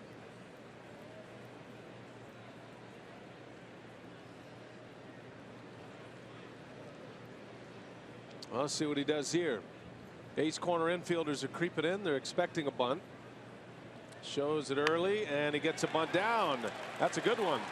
Alonso's only play is first base. Well done. A sacrifice bunt for Chase Anderson, advancing both runners. And with 2 outs, Jonathan VR will have a chance to drive in a couple. And nice job getting that bat head out in front, just you know, deadening it enough and making Alonso vacate the bag, so you're able to successfully advance the base runners and get a sacrifice. That was a nice job by Chase Anderson. And this is a spot where you need a big hit if you're the Brewers. VR single, stolen base, run scored in the first, infield hit in the second. That's his night at the plate, presented by Wendy's. He shows bunt. He runs well. And Mark Atanasio is not joking when he's talking about VR and his season all-star worthy this year.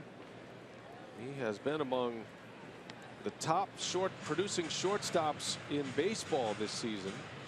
Well, if he keeps it up, I mean, I can't see any reason why he isn't going to be in that all-star game.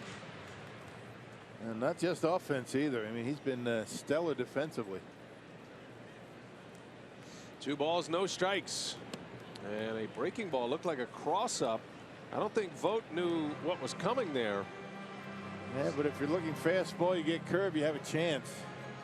Would have been nice to see that ball go back to the backstop. A 2-0 curveball gives you the sense that the A's don't want much to do with this guy. Yeah, he was thinking fastball, but got the curveball. Other way around, that ball's off the face mask. They'll go ahead and walk VR now to load the bases for Scooter Gennett. All right, so the stage is set once again. Gennett will have his second plate appearance with the bases loaded.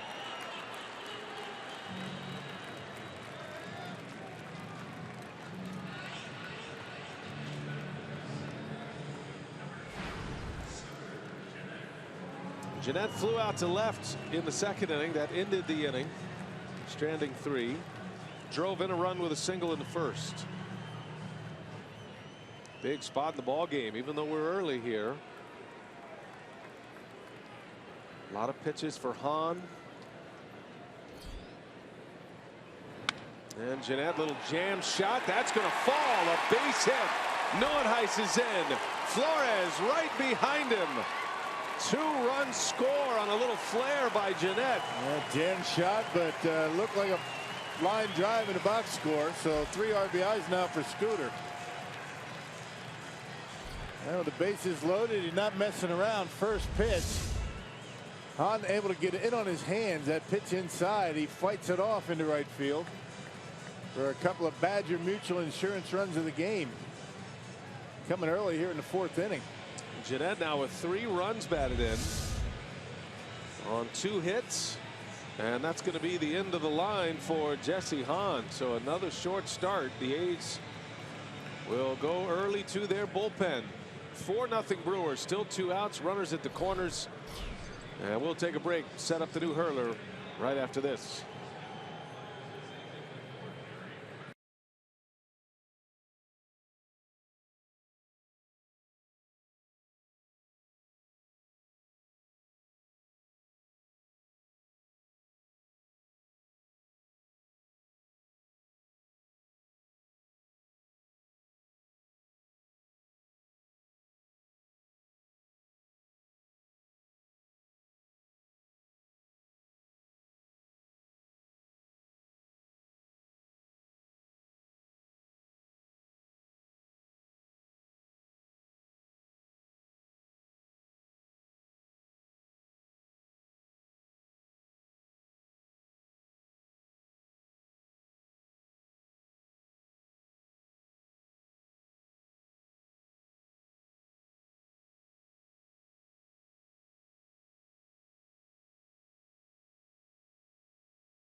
Wondering where he is in his career now.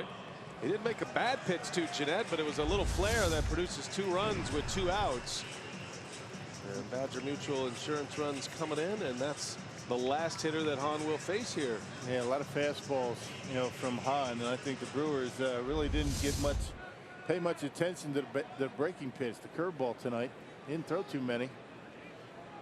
Ryan Braun coming up, and the new A's pitcher Ryan Dull. 4-0 Brew Crew, 1st and 3rd with 2 away. Yeah, Dull's been good this year. He's stranded all 22 inherited base runners this year, and he's only allowed 1 base hit with a man in scoring position. That's the definition of a very good reliever. Guy that comes in a tough situation and is be able to get the job done. And on the opposite end of that, Ryan Braun, batting average with runners in scoring position is 3rd best in the league, hitting .396. Only Stephen Piscotty and Osdubel Herrera with a better batting average with runners in scoring position. Piscotty's hitting .520. Yeah. With runners in scoring position this year, the Cardinals. Yeah, well, the Cardinals as a team about .300. Another good year for the Cardinals in that department. 2 of Ryan's 9 homers come with a runner in scoring position as well. 1 ball, 1 strike to count. In there, strike 2.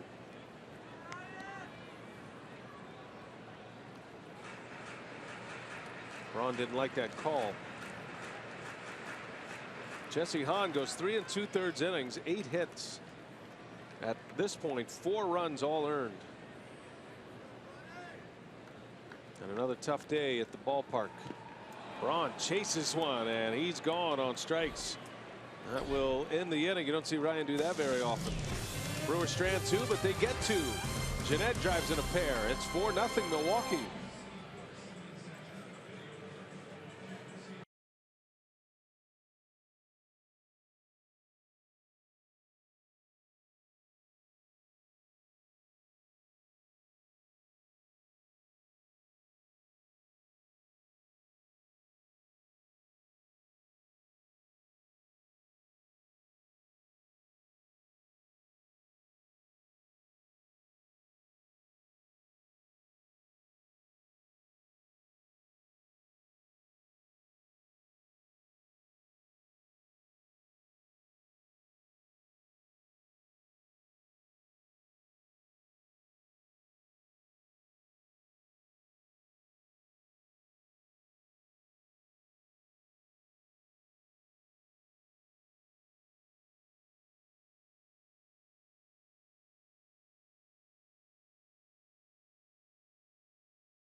Jimmy Nelson, he's in our list. Our Quicken Loans rocket arms for tonight. Strikeout leaders for both teams. You got Nelson leading the Brewers with 60 strikeouts. Rich Hill has had a fantastic season for the A's.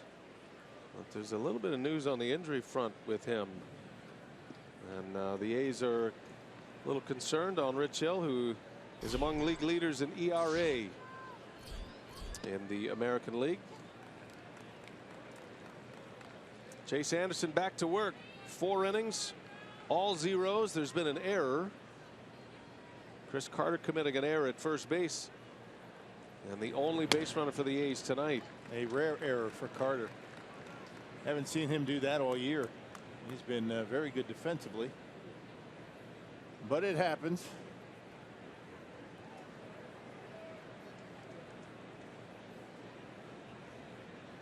Billy Butler leads off.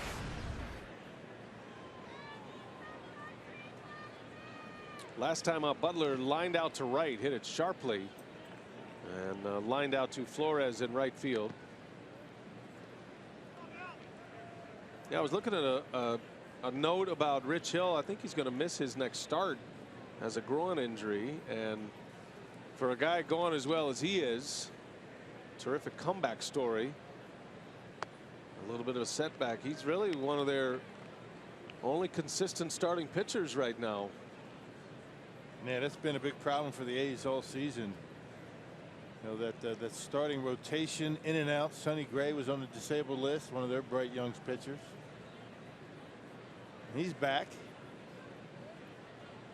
Haven't been too many bright spots in that rotation. You know, they don't score a lot of runs. Defense has not been very good. A very atypical Oakland A's ball club this year. They're not walking much either. A's were the ones that started all that. They were. Yep, the Moneyball A's. Now Bob Melvin trying to put the pieces together. They've had a ton of injuries. Rich Hill was the pitcher of the month in the American League in May. And had his start skipped in Houston. He had a bullpen session today and had some discomfort there, so he's going to miss his next start. And A's fans get more bad news. 2-2 count. Butler buckled his knees a little bit outside. Yeah, the cut fastball, good one. Hadn't thrown too many of those either. Yonder Alonso due next.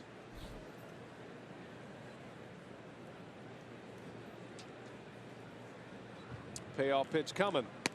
And a called strike. Surprised him with a fastball. Butler didn't like the call. But a backwards K for Chase Anderson. That's his 4th punch out of the game. I'm not sure where he thought that missed. I mean, had plenty of the plate and looked like he had the knee a little bit too close to take with 2 strikes, wouldn't you say? Absolutely. Yeah. Ed Hickox would say also. The home plate umpire.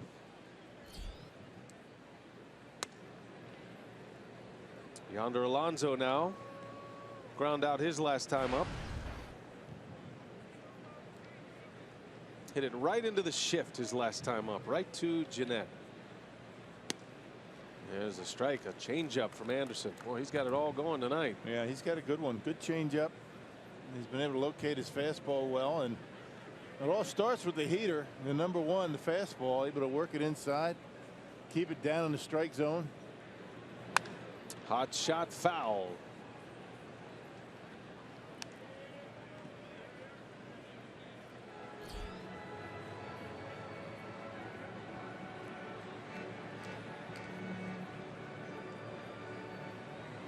The former Padre Yonder Alonso. And he's been playing third base in these 2 games with no DH. It's forced Bob Melvin into an alternate plan. And he's got injuries everywhere. Chris Davis out with that elbow injury. Danny Valencia been playing third base, and he's out with an illness again. And of course, Josh Reddick still on the disabled list. So the thinking is you try and get as much offense as you can, maybe at the expense of defense. But you know, Butler and Alonso have done pretty good on the corners in this series.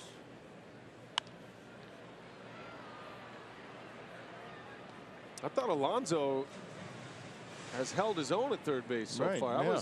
That was the one area that, as we look at the defense, you know, Butler, he's going to have his struggles at first. He just doesn't play there very often. But Alonso's actually made a couple plays in this series. A's are one of the worst defensive teams in the American League. Out in front of a changeup, little pop-up. VR will run under it. And there is out number 2 for Chase Anderson. By how many 3-2 changeups has Chase Anderson thrown and got outs? A lot of them. You know, 3-2, 3-1, which all, you know, both considered to be pretty good hitters counts. You know, hitters expect to get fastballs in those counts. He's been throwing a changeup and he's been getting a lot of pop-ups. Chase had that great game, the best game he's had as a big leaguer against the Chicago Cubs back on May 17th. Had a no-hitter through 7.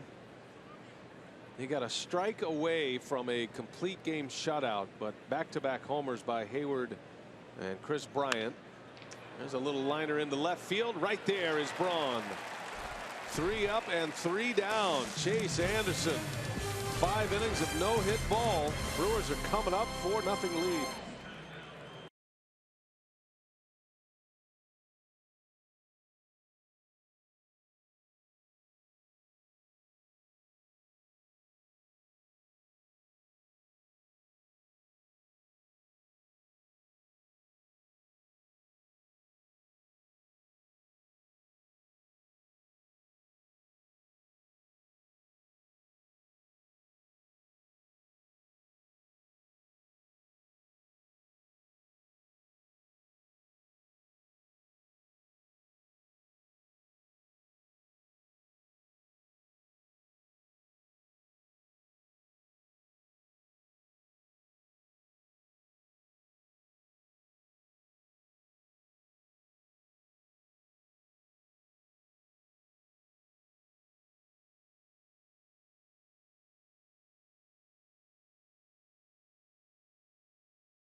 fifth.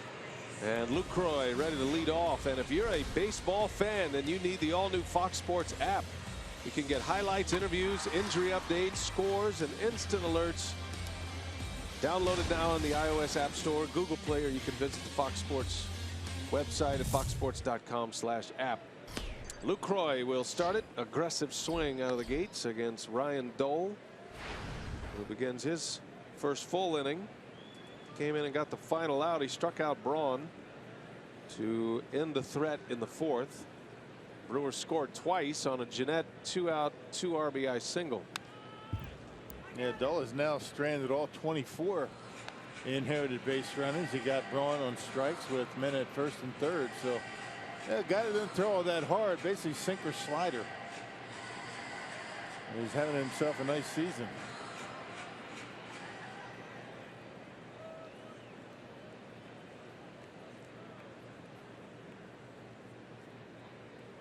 No balls, 2 strikes. The draft is coming up. We talk a lot about the high draft picks, and there's a lot of ways to the big leagues, though. And for Ryan Dole, he is a survivor, a 32nd round draft pick out of UNC Asheville, and here he is thriving in the big leagues.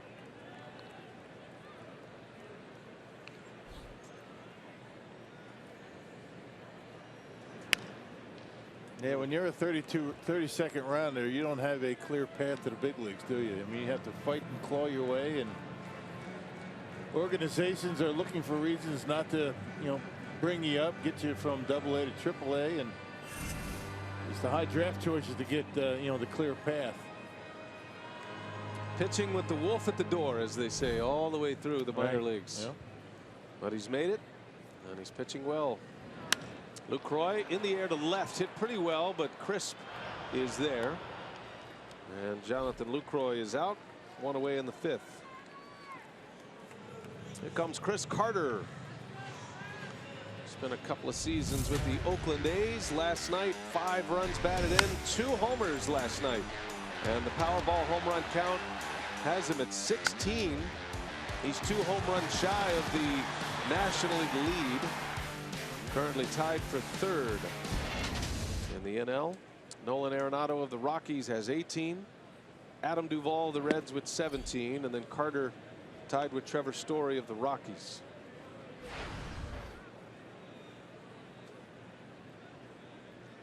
He hit 2 missiles yesterday. Almost had a 3rd. Yeah, that's right. Yeah, he had a long fly ball out. He just got under it. But it took Burns to the warning track. Yeah, it did. And that was in center field, too. Something that he'd been working on. Staying back, letting the ball travel a little bit, not getting that bat out too quickly. Carter has taken over the RBI lead for the club with 39. And that's good enough for 7th in the National League. He's 10 behind Arenado. What a year Nolan Arenado's having, right? Yeah. Leads the league in homers and RBIs. A swing and a miss. Dole strikes out Carter for the 2nd out of the inning.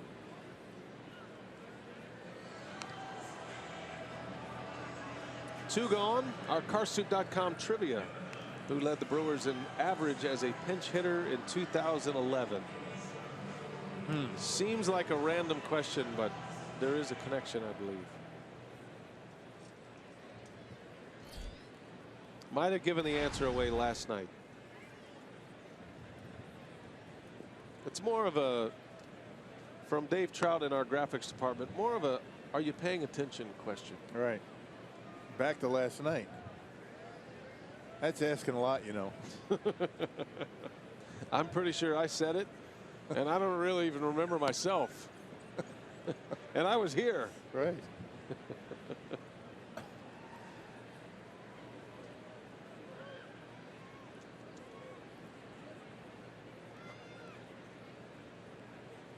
One and one to Neuenhuis. There's a strike. 1-2 the count.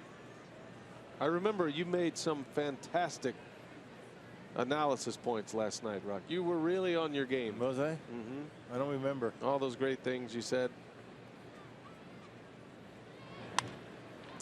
Chased one, a pop-up. Alonso will make the catch. Not as easy as he'd hoped. Inning is over. Chase Anderson back in the spotlight. He's heading out for the 6th.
Along nicely here through 5 innings. A 4-0 lead, and this summer Free Shirt Fridays are back. All fans at Miller Park for the Brewers and Mets. This Friday night we'll get a Bernie's Chalet t-shirt courtesy of Serta Pro Painters. Visit Brewers.com to reserve your spot today. The old Chalet from County Stadium on that image. Oh, here we go to the 6th inning. Anderson has faced 1 over the minimum. That was an error by Carter. That's been it. That's the only thing separating him from 5 perfect innings to start this one. Chris Coghlan leads off, then the pitcher spot, and then back to the top of the order. Shift is on. There's a man right there. VR will make the play. Out number 1. Boy, Anderson making it look easy right now.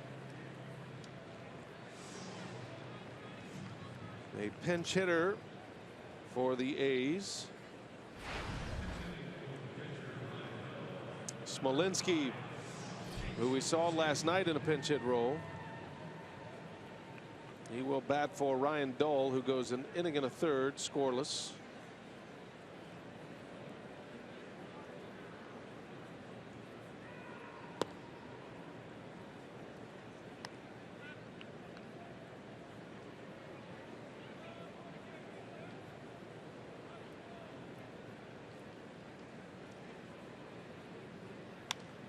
A little cue shot. Carter's over, and that's going to sneak through. Yeah. Oh, the shift. What a way to lose it, huh? The shift did him in this time. First hit of the game. A little cue shot off the end of the bat. Well, that's too bad. You lose a no-hitter like that in the 6th inning. Got a nice hand again. Well, not much you can do about it. Well, Chris Carter had a hit very similar to that back in the 2nd inning. And nobody there, and even if Chris Carter gets that ball in his glove, they're not going to be able to get an out. A base hit, no more no-hitter. Back-to-back nights, right? The shift giveth and the shift taketh away. Yes, it does.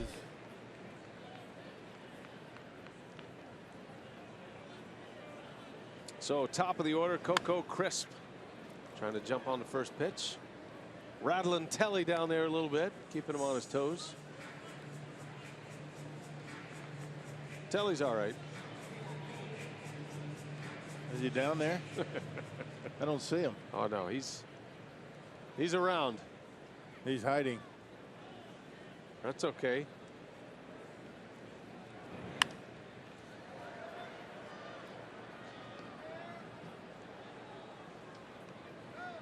Oh, and 2 on Coco Crisp.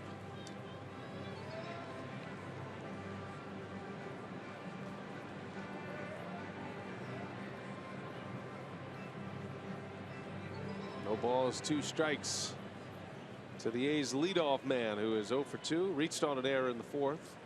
That led the inning off, and then Anderson retired the next 3 in order. Ooh, close pitch. Checked his swing, 1-2 now. Even his misses aren't by much.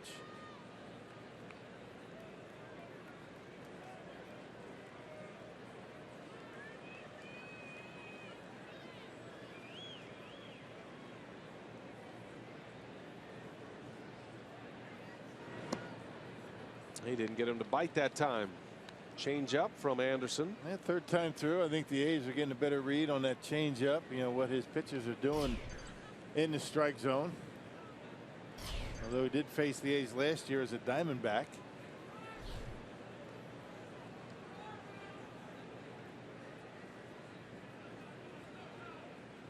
Two and 2 the count, and the ground ball up the middle. Got to hurry it. VR's got it. Throw to first just in time. Inning over. VR with a beautiful play. I tell you, this guy, he makes so many plays. Little step on the bag, throw to first, 6-3 double play to end it. Impressive.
Over the A's as we head to the bottom of the 6th inning. Time to check in with the crew in the community. Brewers Community Foundation will host its annual 5K Famous Racing Sausages Run Walk on Saturday, July 30th.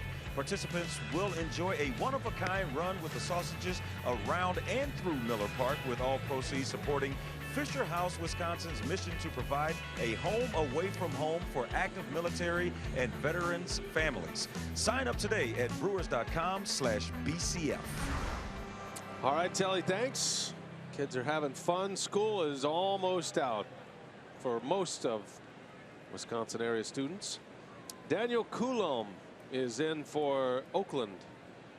The left-hander, one of 3 lefties in the bullpen for Bob Melvin, and strike 1 to Aaron Hill to get this bottom of the 6th inning started. Yeah, called up again from AAA Nashville on Saturday. This is the 3rd different time he's been with the A's this year. And last pitch against the Astros on the 5th. With the Dodgers last season. And Bob Melvin might ask him to give him a couple of innings here. It's 4-0 Brewers. Chase Anderson has a 1-hit shutout through the first 6 innings.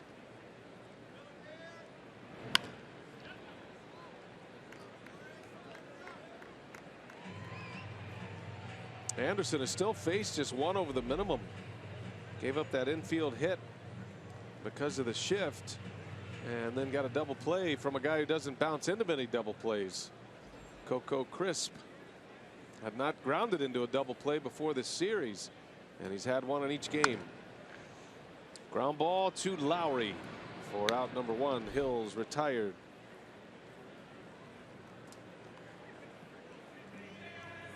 Brewers chase the starter Jesse Hahn after 3 2/3.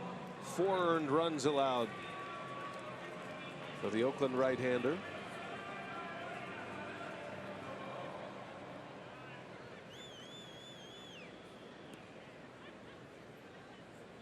One away for Ramon Flores.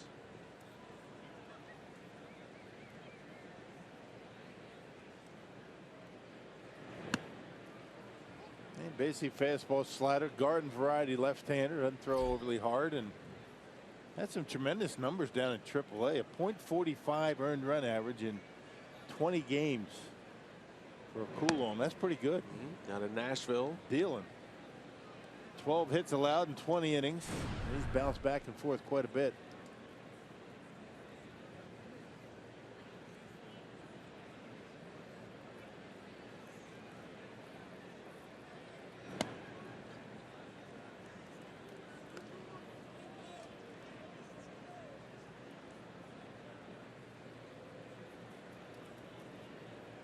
Third Oakland pitcher.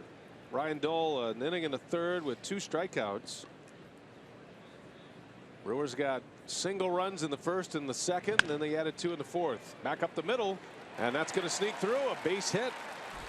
Ramon Flores with a single. Good day at the plate for him. A sac fly, a walk, and a hit. That'll set it up for the pitcher Chase Anderson. Third trip for Flores with productive at bat. Yeah, starting to get some pretty good at bats against left-handed pitching, and taking that one right back up the middle. Didn't try and pull it. Yeah, 1 for 1, a walk, a run scored, and an RBI. So it's a good day at the plate for Ramon Flores. And now we'll see if Anderson's up there to bunt, or with a 4-0 lead, he's swing away. He's trying to bunt and fouls it off. Had a sacrifice in the 4th inning, and that set up the 2 RBI single by Jeanette.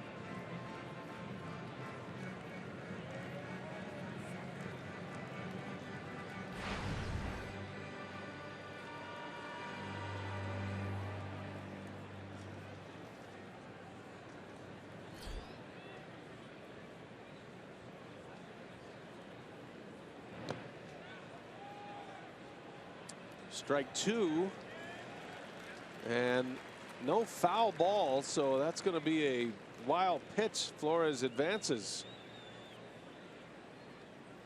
Kind of a crazy looking play right there. Ball down in the dirt. Vogt wasn't able to keep it close. Check it out. You know, a little bouncer, and he actually flipped that ball out of his glove on his own. He had it in his glove. It'll be a wild pitch, but that was a crazy looking play right there. Just rolling about halfway to the mound. Now you saw Vogt asking if that was a foul ball. It was not. So we'll see if Anderson swings away. And he does. And a strikeout for out number 2. Well, Butch's Bar in Arcadia is tonight's Tavern of the Game winner. If they call the Brewers by 8 o'clock tomorrow morning, they get 40 tickets to a Friday night game in the Miller Lite Beer Pen. This offer courtesy of the Tavern League of Wisconsin and Miller Lite Arcadia. We say hello to everybody at Butch's Bar. Thanks for dialing our way. Things going well for the Brewers so far. They won last night. 4-0 lead today. Top of the order here is VR. Turns around, hits right-handed. Got a runner at second. Jonathan with 2 hits and a walk. Has stolen a base. He has scored a run. And now hitting .308. On base percentage at .407 for VR.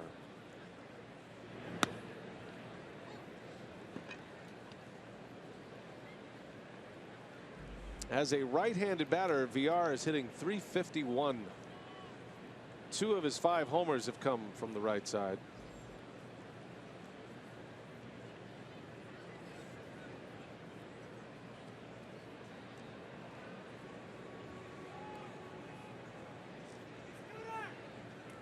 Those are the splits for the Brewers shortstop. He's having a great year. See if he can keep it going.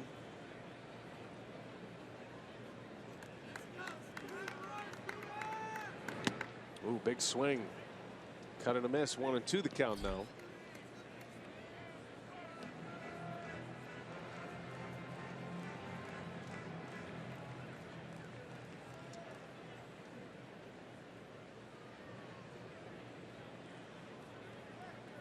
Daniel Coulomb.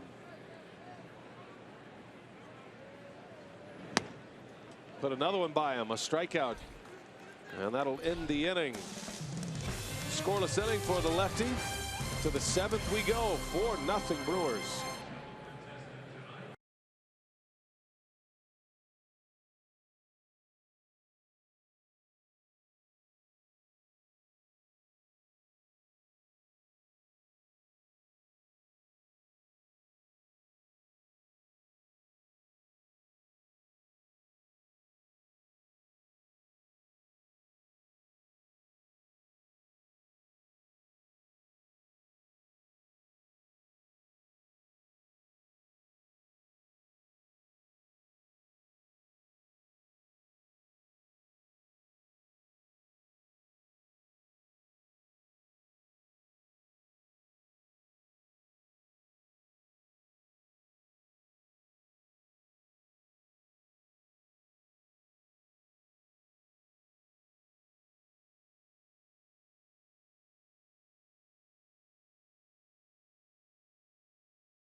With 3 runs batted in, but Anderson working on a 1-hitter as we go to the 7th. Hey, your best bat flip could be your ticket to the MLB All-Star Game in San Diego. Post a video of your bat flip to @Fox Sports with the hashtag Fox Bat Clip Contest. Do it now through June 26. Visit foxsports.com/batflip contest for more information. You love bat flips, don't you, Rock? No. Old school dog like you. Billy Burns leads off. He takes a strike. Oh boy. Old school dog. That's what he is. Old school dog with a failed baseball career. Oh, not at all, man. You fantastic career. Anybody would be proud of. So now we're encouraging kids to flip bats. I guess not in a game, right? I mean, kind of fake. Go out in the backyard and just practice flipping bats. Yeah. Okay. You know, a little style. Burns pops this one up. Jeanette is back. And he's got it for the out. Anderson just keeps on rolling. Amazing number of fly ball outs. Out in front of that changeup all night long.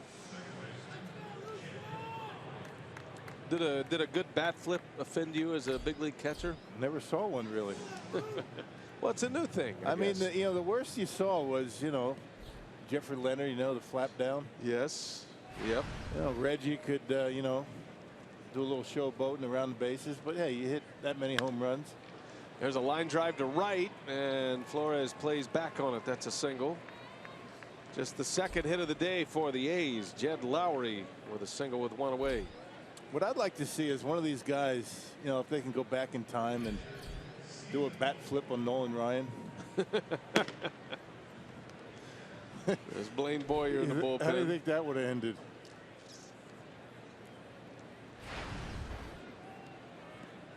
I'm partial to the bat flip game in Japan. That's strong bat flip game there. You know who's got an exceptional bat flip is Zach Greinke, a pitcher. He can hit a little bit. So I guess if you're a pitcher and you do a bat flip and somebody flips a bat on you, you can't get too worked up, right? It's all part of it. Right. As long as you're okay with it. Now Nolan Ryan wouldn't have liked that, but I think Zach Greinke's just fine with it. Think about Nolan Ryan. I mean, he wouldn't say anything about it. No big deal. Right. He had his own way of getting even. That was the most intimidating pitcher I ever faced. Yeah, no doubt. He's one of the most intimidating people. Yeah. Even now.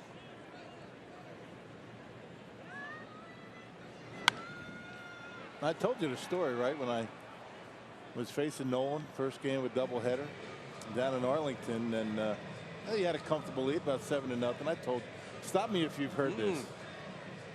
So I'm up there. Glenn Braggs gets a double, I think. Then I, swing late on a 2-0 pitch or something like that, and I rip one down the right field line. How I did that, I don't know.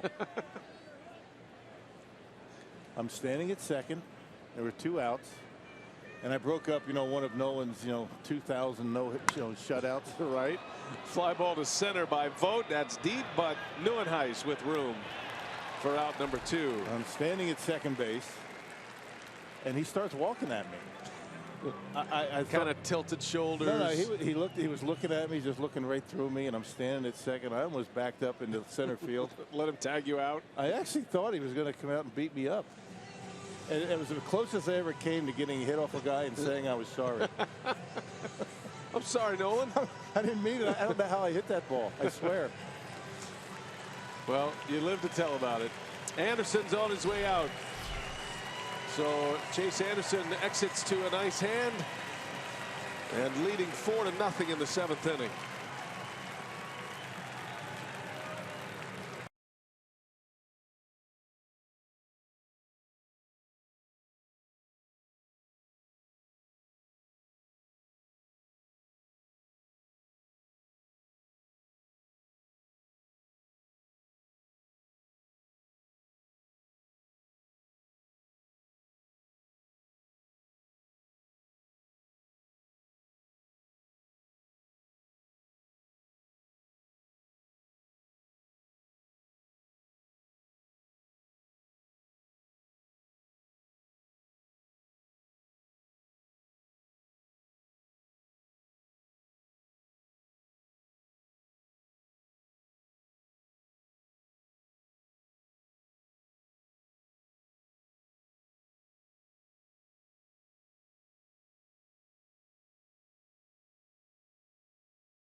Milwaukee Brewers baseball on Fox Sports Wisconsin is brought to you by Miller Lite, the original light Pilsner.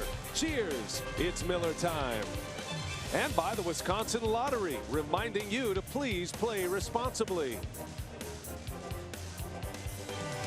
Chase Anderson is out. He's got a shutout going, but close to a pitch limit for him. And with Billy Butler coming up, Anderson will watch the rest of this one. What a game he had. 2-hitter, no runs across, carried a no-hitter until the 6th inning, and he's going to give the ball to Blaine Boyer now. It's actually to the point where the Brewers bullpen needs some work. Yeah, and why not give it to the bullpen? These guys have been terrific all season. Boyer facing Billy Butler with 2 away.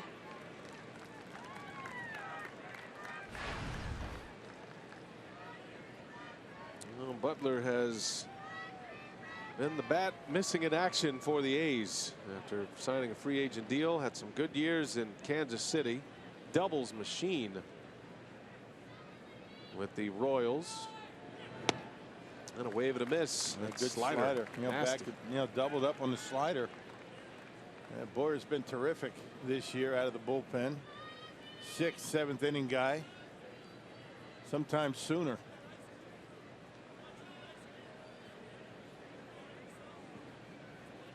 Lucroy wants a fastball. No balls, 2 strikes. 2 outs in the 7th inning.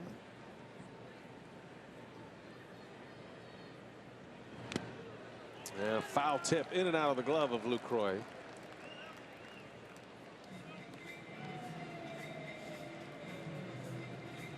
Butler with a 2-run homer yesterday. He's actually been swinging the bat pretty well over his last 8 games, but he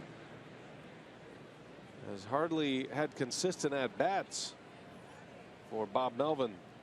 Only 3 at-bats in that Houston series, but he's 7 for his last 18, including his only 2 homers of the season.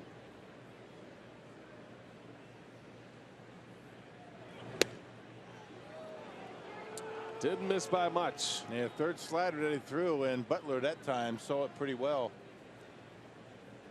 Just off that outside corner. It was a 7th inning home run for Butler last night. Yeah, got the A's on the board. Just off the corner, number 4.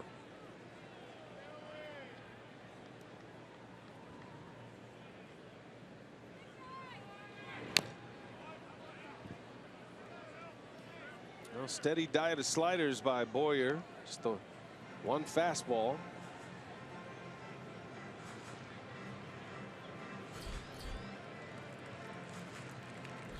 Alonso due next. You don't see managers take pitchers out with a shutout, but whatever Counsell saw in Chase Anderson, feeling like that was a good spot. Confidence rising.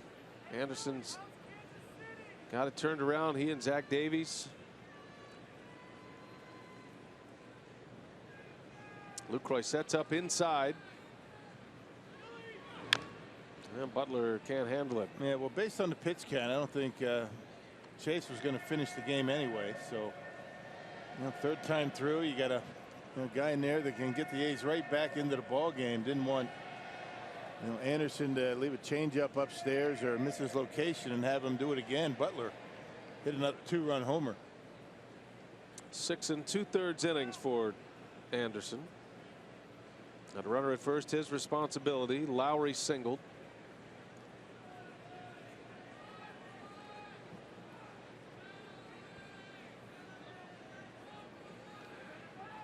One and 2 the count.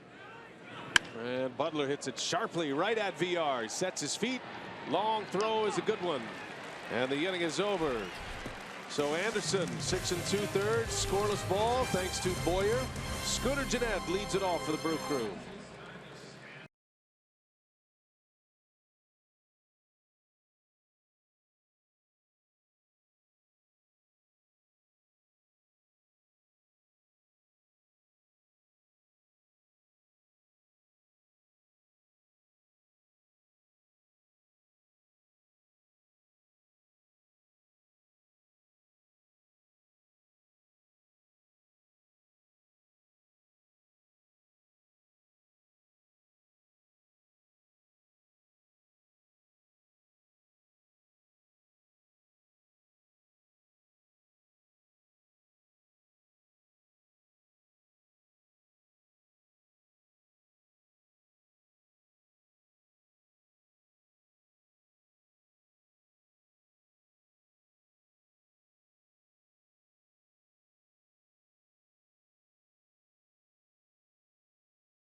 On Fox Sports Wisconsin, the Brewers lead 4-0 over the Athletics. Our Carsoup.com trivia. Who led the Brewers in average as a pinch hitter in 2011? And if you said Mark Kotze, you would be correct. He was fantastic for the Brewers in the clutch. That division winning team in 2011. Kotze a long, productive career, and many feel is on a path to be a major league manager real soon. Now, you could tell that when he was playing. I mean, just the way he thought about the game, loved to talk baseball, just the way he handled himself on and off the field. You knew that his playing days were not going to be the end of his baseball career. Nakatse is the bench coach in Oakland. He was the hitting coach in San Diego. Scooter Gennett leads away here in the 7th inning. He's had a big night. Carter had the 5 RBI game last night. Gennett with 3 ribbies tonight in the 1st inning. Yeah, this one right off the end of the bat, sneaks one into left field for an RBI, and this one on the handle. It just dumps one out into right field for a couple of RBIs with the bases loaded and 2 outs. So not exactly stinging the baseball, but Scooter Gennett a couple of hits and 3 ribbies. And Gennett down 1 and 2. Coulomb back out there for his 2nd inning of work.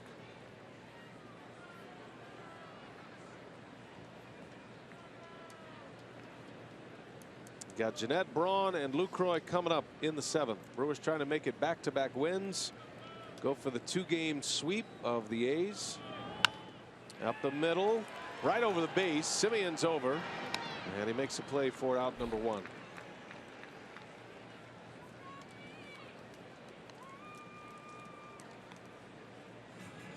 And here comes Ryan Braun. And here comes Bob Melvin. Pitching change. Inning and a 3rd with 1 hit allowed for Coulomb. And to the bullpen he goes. John Axford coming in, the former Brewer, will set him up after this.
John Axford on to pitch for the Oakland Athletics, sporting number 61 for the A's.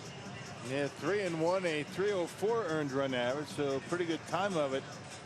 As John Axford has done pretty well at home this year. Home has been very good to him, but a 610 earned run average on the road.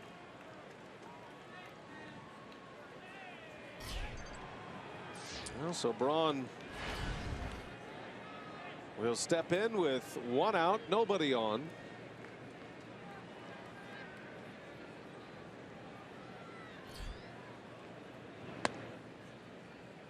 Axford, the former Brewer closer, the Canadian. What a great year he had that 2011 season. He led the National League in saves. Matter of fact, he and Craig Kimbrell tied for the league lead that year with 46 saves. Still throwing hard at 95 miles an hour. The big curveball slider for Axford. Well, when he was closing games for the Brewers, he was touching 97, 98 miles an hour. He found lightning in a bottle. Didn't make it to the big leagues until he was 26. And he was closing games the next season, 2010. Slow roller, backhanded by Lowry, and he's got him. 2 outs. That 11 team was so much fun. I mean, they had it all going that year. Great lineup, great pitching. Just came up short against the St. Louis Cardinals. Had a pretty good bench. Jerry Hairston, yeah, Craig Counsell, Kotze, yeah. I mean, that's what it takes. I mean, you're getting to the postseason. You need to have some guys coming in late in games, being able to get hits like they were able to do.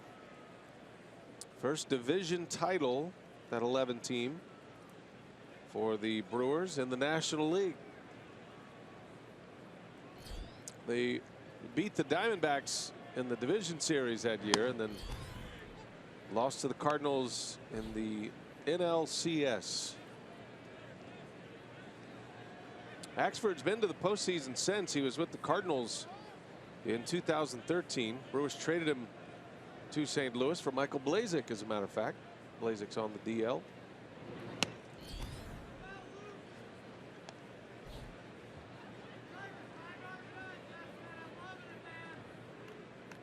Axford was good in the playoffs too. Had 3 saves. He saved both wins for the Brewers in the NLCS against the Cardinals that year.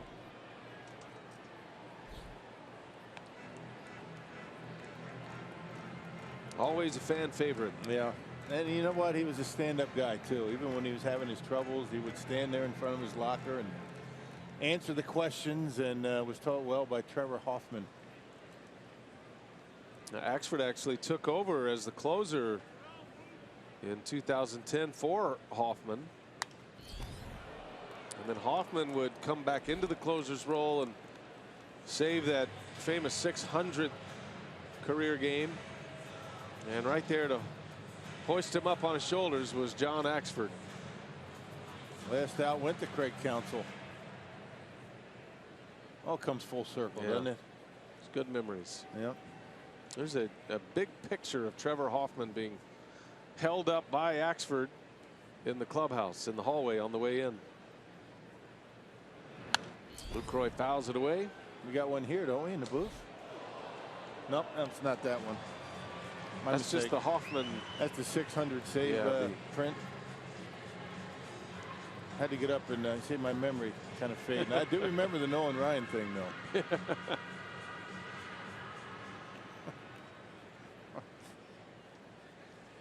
Teammates Counsell and Axford, 2011. 0-2 the count on Lucroy. I think when you're on a team like that has that much success and you do something that's never been done, that bond will always be there with those guys. No doubt.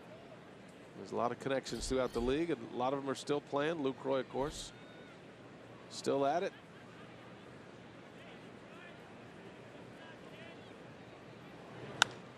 And everybody wants to get back to it, too.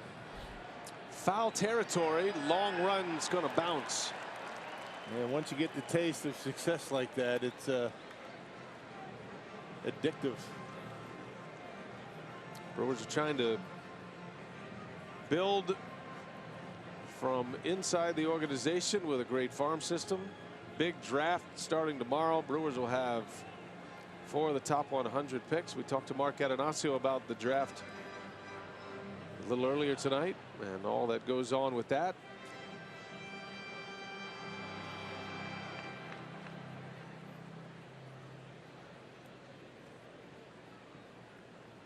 Once you get past the draft, then you start looking at the trade deadline, which is at the end of July. So it gives you about 6 weeks. Lucroy in the air, right center, hit well. Long run for Coughlin. He's got it for the out, and the side is retired. 8th inning coming from Miller Park. It's a 4-0 Brewer lead.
Brewers, and then they'll welcome in the New York Mets and their great pitching staff.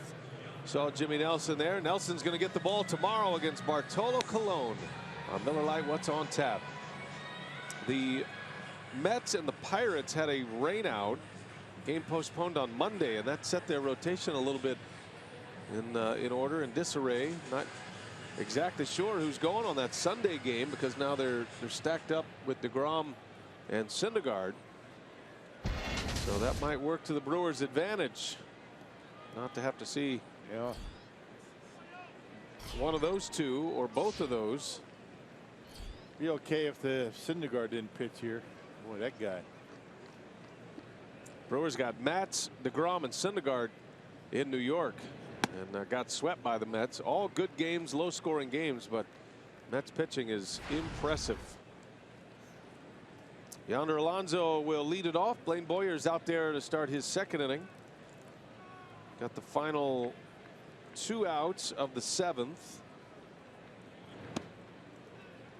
And right now the bullpen is quiet, so it looks like Counsell is going to try to get to the finish line here with Boyer and maybe one other.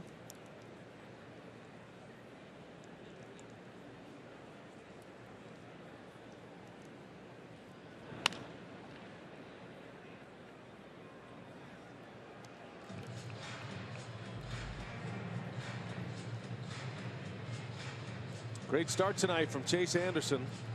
6 2/3 innings, 2 hits, no runs.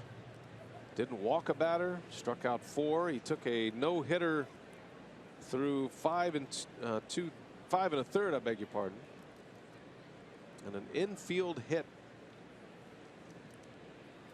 defying the shift, is what broke it up. Ground ball right to VR. And a long throw is in time. That's some kind of throwing arm. Do you see where he was when he got rid of that baseball? Oh boy, that is some kind of throwing arm right there. VR took 2 steps to the right before that pitch, and Alonso hit it right to him. Watch him up there at short. Yeah. He saw what the pitch was going to be. It's going to be a fastball. And that's why he moved over, backed up to get a good hop, and able to throw him out with that big throwing arm. Smart guy. Just instincts, right? Yeah. That's beautiful. I said 2 steps, more like 8 steps.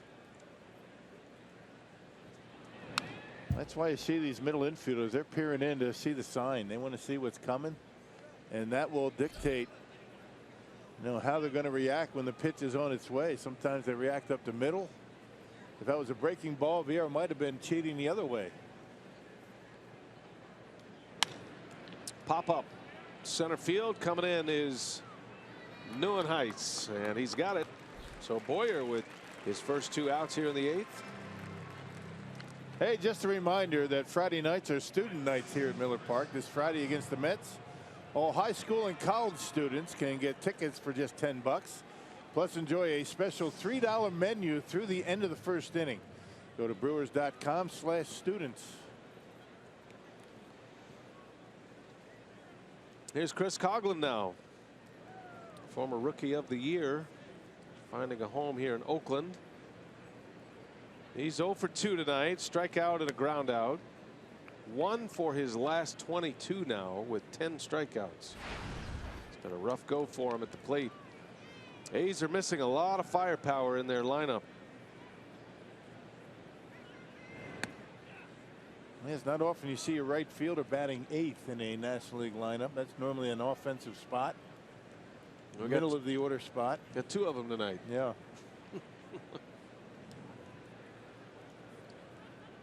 Flores for the Brewers and Coghlan for the A's. Right. Ground ball, shift is on, but VR's there. Long throw, tough throw in time. He's making it look so easy. Those 2 throws, that's as tough as it gets for a shortstop. And that great arm of VR cuts him down to end the inning.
And VR has a lot to do with that 4-0 score right now. He's got the offense going, been on base 3 times so far in this game. And how about flashing that leather in the last half inning and throughout this one as well. So the Brewers protecting a 4-0 lead as we go to the bottom of the 8th inning. Brewers postgame headed your way as well. And fans, you can head to our Fox Sports Wisconsin Facebook page at the end of every series for the Brewers Final Pitch, powered by Evinrude.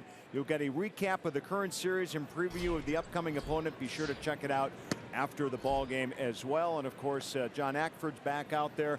Brewers up at this point. Going to hear from Craig Counsell and the crew on Brewers Live post game as well. BA. All right, Craig, thanks. Looking forward to that. Chris Carter leads off against John Ackford here in the bottom of the 8th inning. And a high fly ball playable for Coughlin. And there's out number 1. Carter 1 for 4 tonight. Had a single and a run scored in his first at bat after his 2 homer games, 5 RBIs. And we got another manager headed to the mound. Mid-inning pitching change coming from Bob Melvin. He liked him for the first out. He likes somebody else for the next 2. And a lefty is coming in. 4-0 Brewers. We'll take a timeout.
For the Brewers are up 4-0, and it's barking bobblehank day at Miller Park this Sunday. All fans in attendance as the crew wraps up their series and homestand with the Mets. We'll get a special barking bobblehead of Hank the Ballpark Pup, courtesy of Palermo's Frozen Pizza. Looking forward to that. Going to be a good crowd on hand to see the Brewers and the Mets. Last game of that series. Mark Zepchinski on the mound for the A's. Speaking of 2011, right, he was key for the Cardinals in that series, facing Neuenhuis. Big swing and a miss for Kirk. Yeah, good year for him. He really hasn't been able to return to that form of 2011 until this year. He's doing a pretty good job out of that A's bullpen.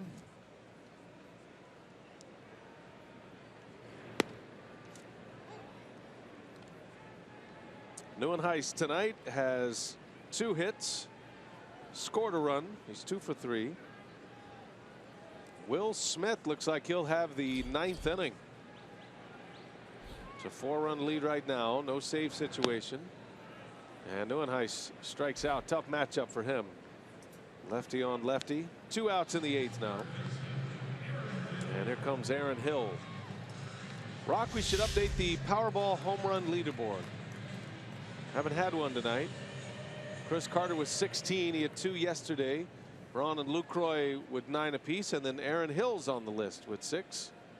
5 of the 6 have come against the Cincinnati Reds in 2 games. He had a 3-homer game against the Reds in early May.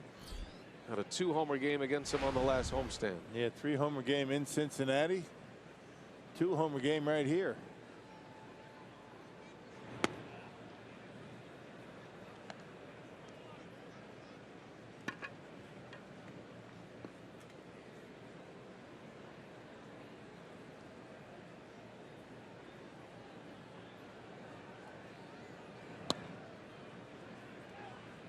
Well, looking ahead to the Oakland ninth inning. They'll have a pinch hitter to start it, and then to the top of the order, Coco Crisp and Billy Burns. And it looks like it's going to be Will Smith's inning, and I think Craig Counsell has seen enough of Smith in 2 outings to feel like he's back. And one of the things Counsell wanted to do is operate in a bit of a platoon in the bullpen to lighten up the load on some of the relievers.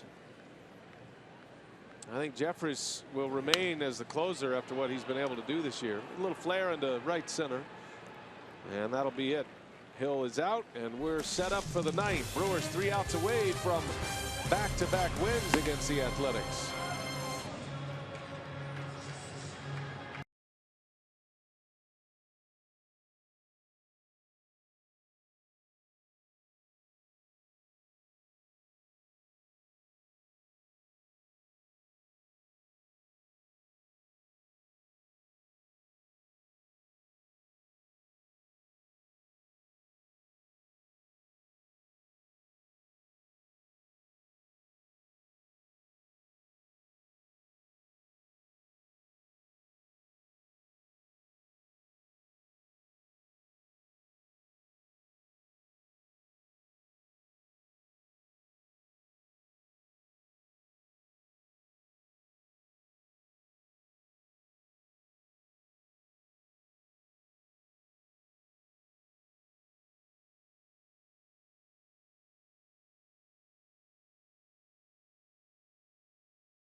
All good fun at the ballpark tonight. Brewers lead 4-0. We're going to the ninth, and Will Smith trying to close it down here. Brewers baseball tonight on Fox Sports Wisconsin, presented by Potawatomi Hotel and Casino.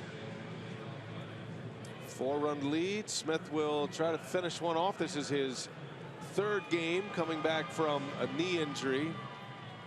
There's that big brace on his right knee. Tore the LCL. No surgery, decided to rehab it, try to strengthen the area around it and let his body heal, and he did it. He was patient, and he's come back strong. Yes, he has. Last pitched on Saturday in Philly. And he's pitched well so far. Had a 3-up, 3-down inning. Facing Tyler Ladendorf to start the inning, the pinch hitter. Another good job by Blaine Boyer once again, an inning in the 3rd, and no runs allowed. Chase Anderson went 6 2/3, 2 hits, no runs. Boyer got 5 outs. There's a good breaking ball from Will Smith. That's his signature pitch. Hadn't lost that slider, has he? He'll throw a curveball too, so he's got 2 different breaking balls. Well, the Brewers bullpen is stacked up pretty well right now. It was good before Smith came back. Corey Knebel is due back any day now, and that's only going to add to it. It's been among the best bullpens in the big leagues.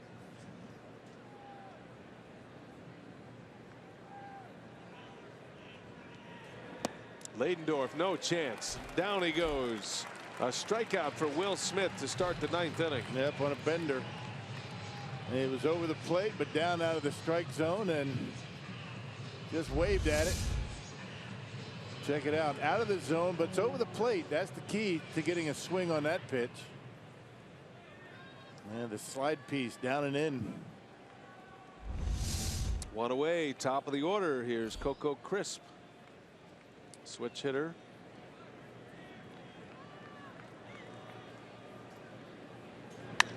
First ball swinging. He was late. Fly ball to Flores. 2 gone. Well, the next opponent for the Brewers will be the Mets tomorrow night. And the Mets are in extra innings tonight in Pittsburgh. They just took the lead in the 10th, 6-5. Pirates are batting in the bottom of the 10th inning.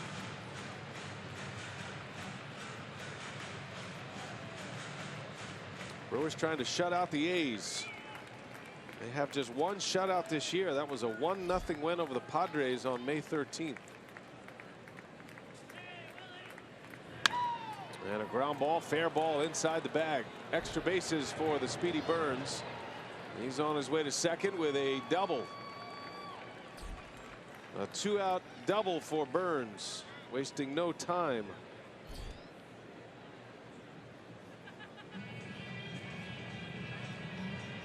Yep, got a fastball from Will away from him and just slapped it down the line, and inning continues. Now the big boys starting to come up. You got 3, 4, 5 hitters coming up. Be nice to end this thing right here. Jed Lowry now. A's put up a fight in the 9th yesterday. They scored twice and had the tying and go-ahead runs on when Jeffers got the last out for his 16th save.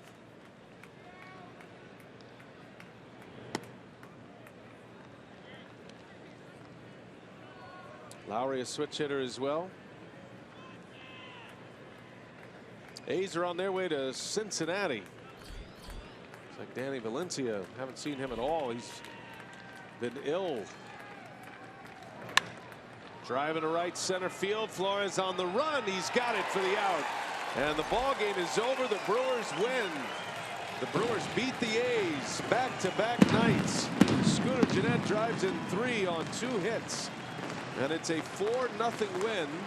Second shutout of the year for the Brewers. Chase Anderson.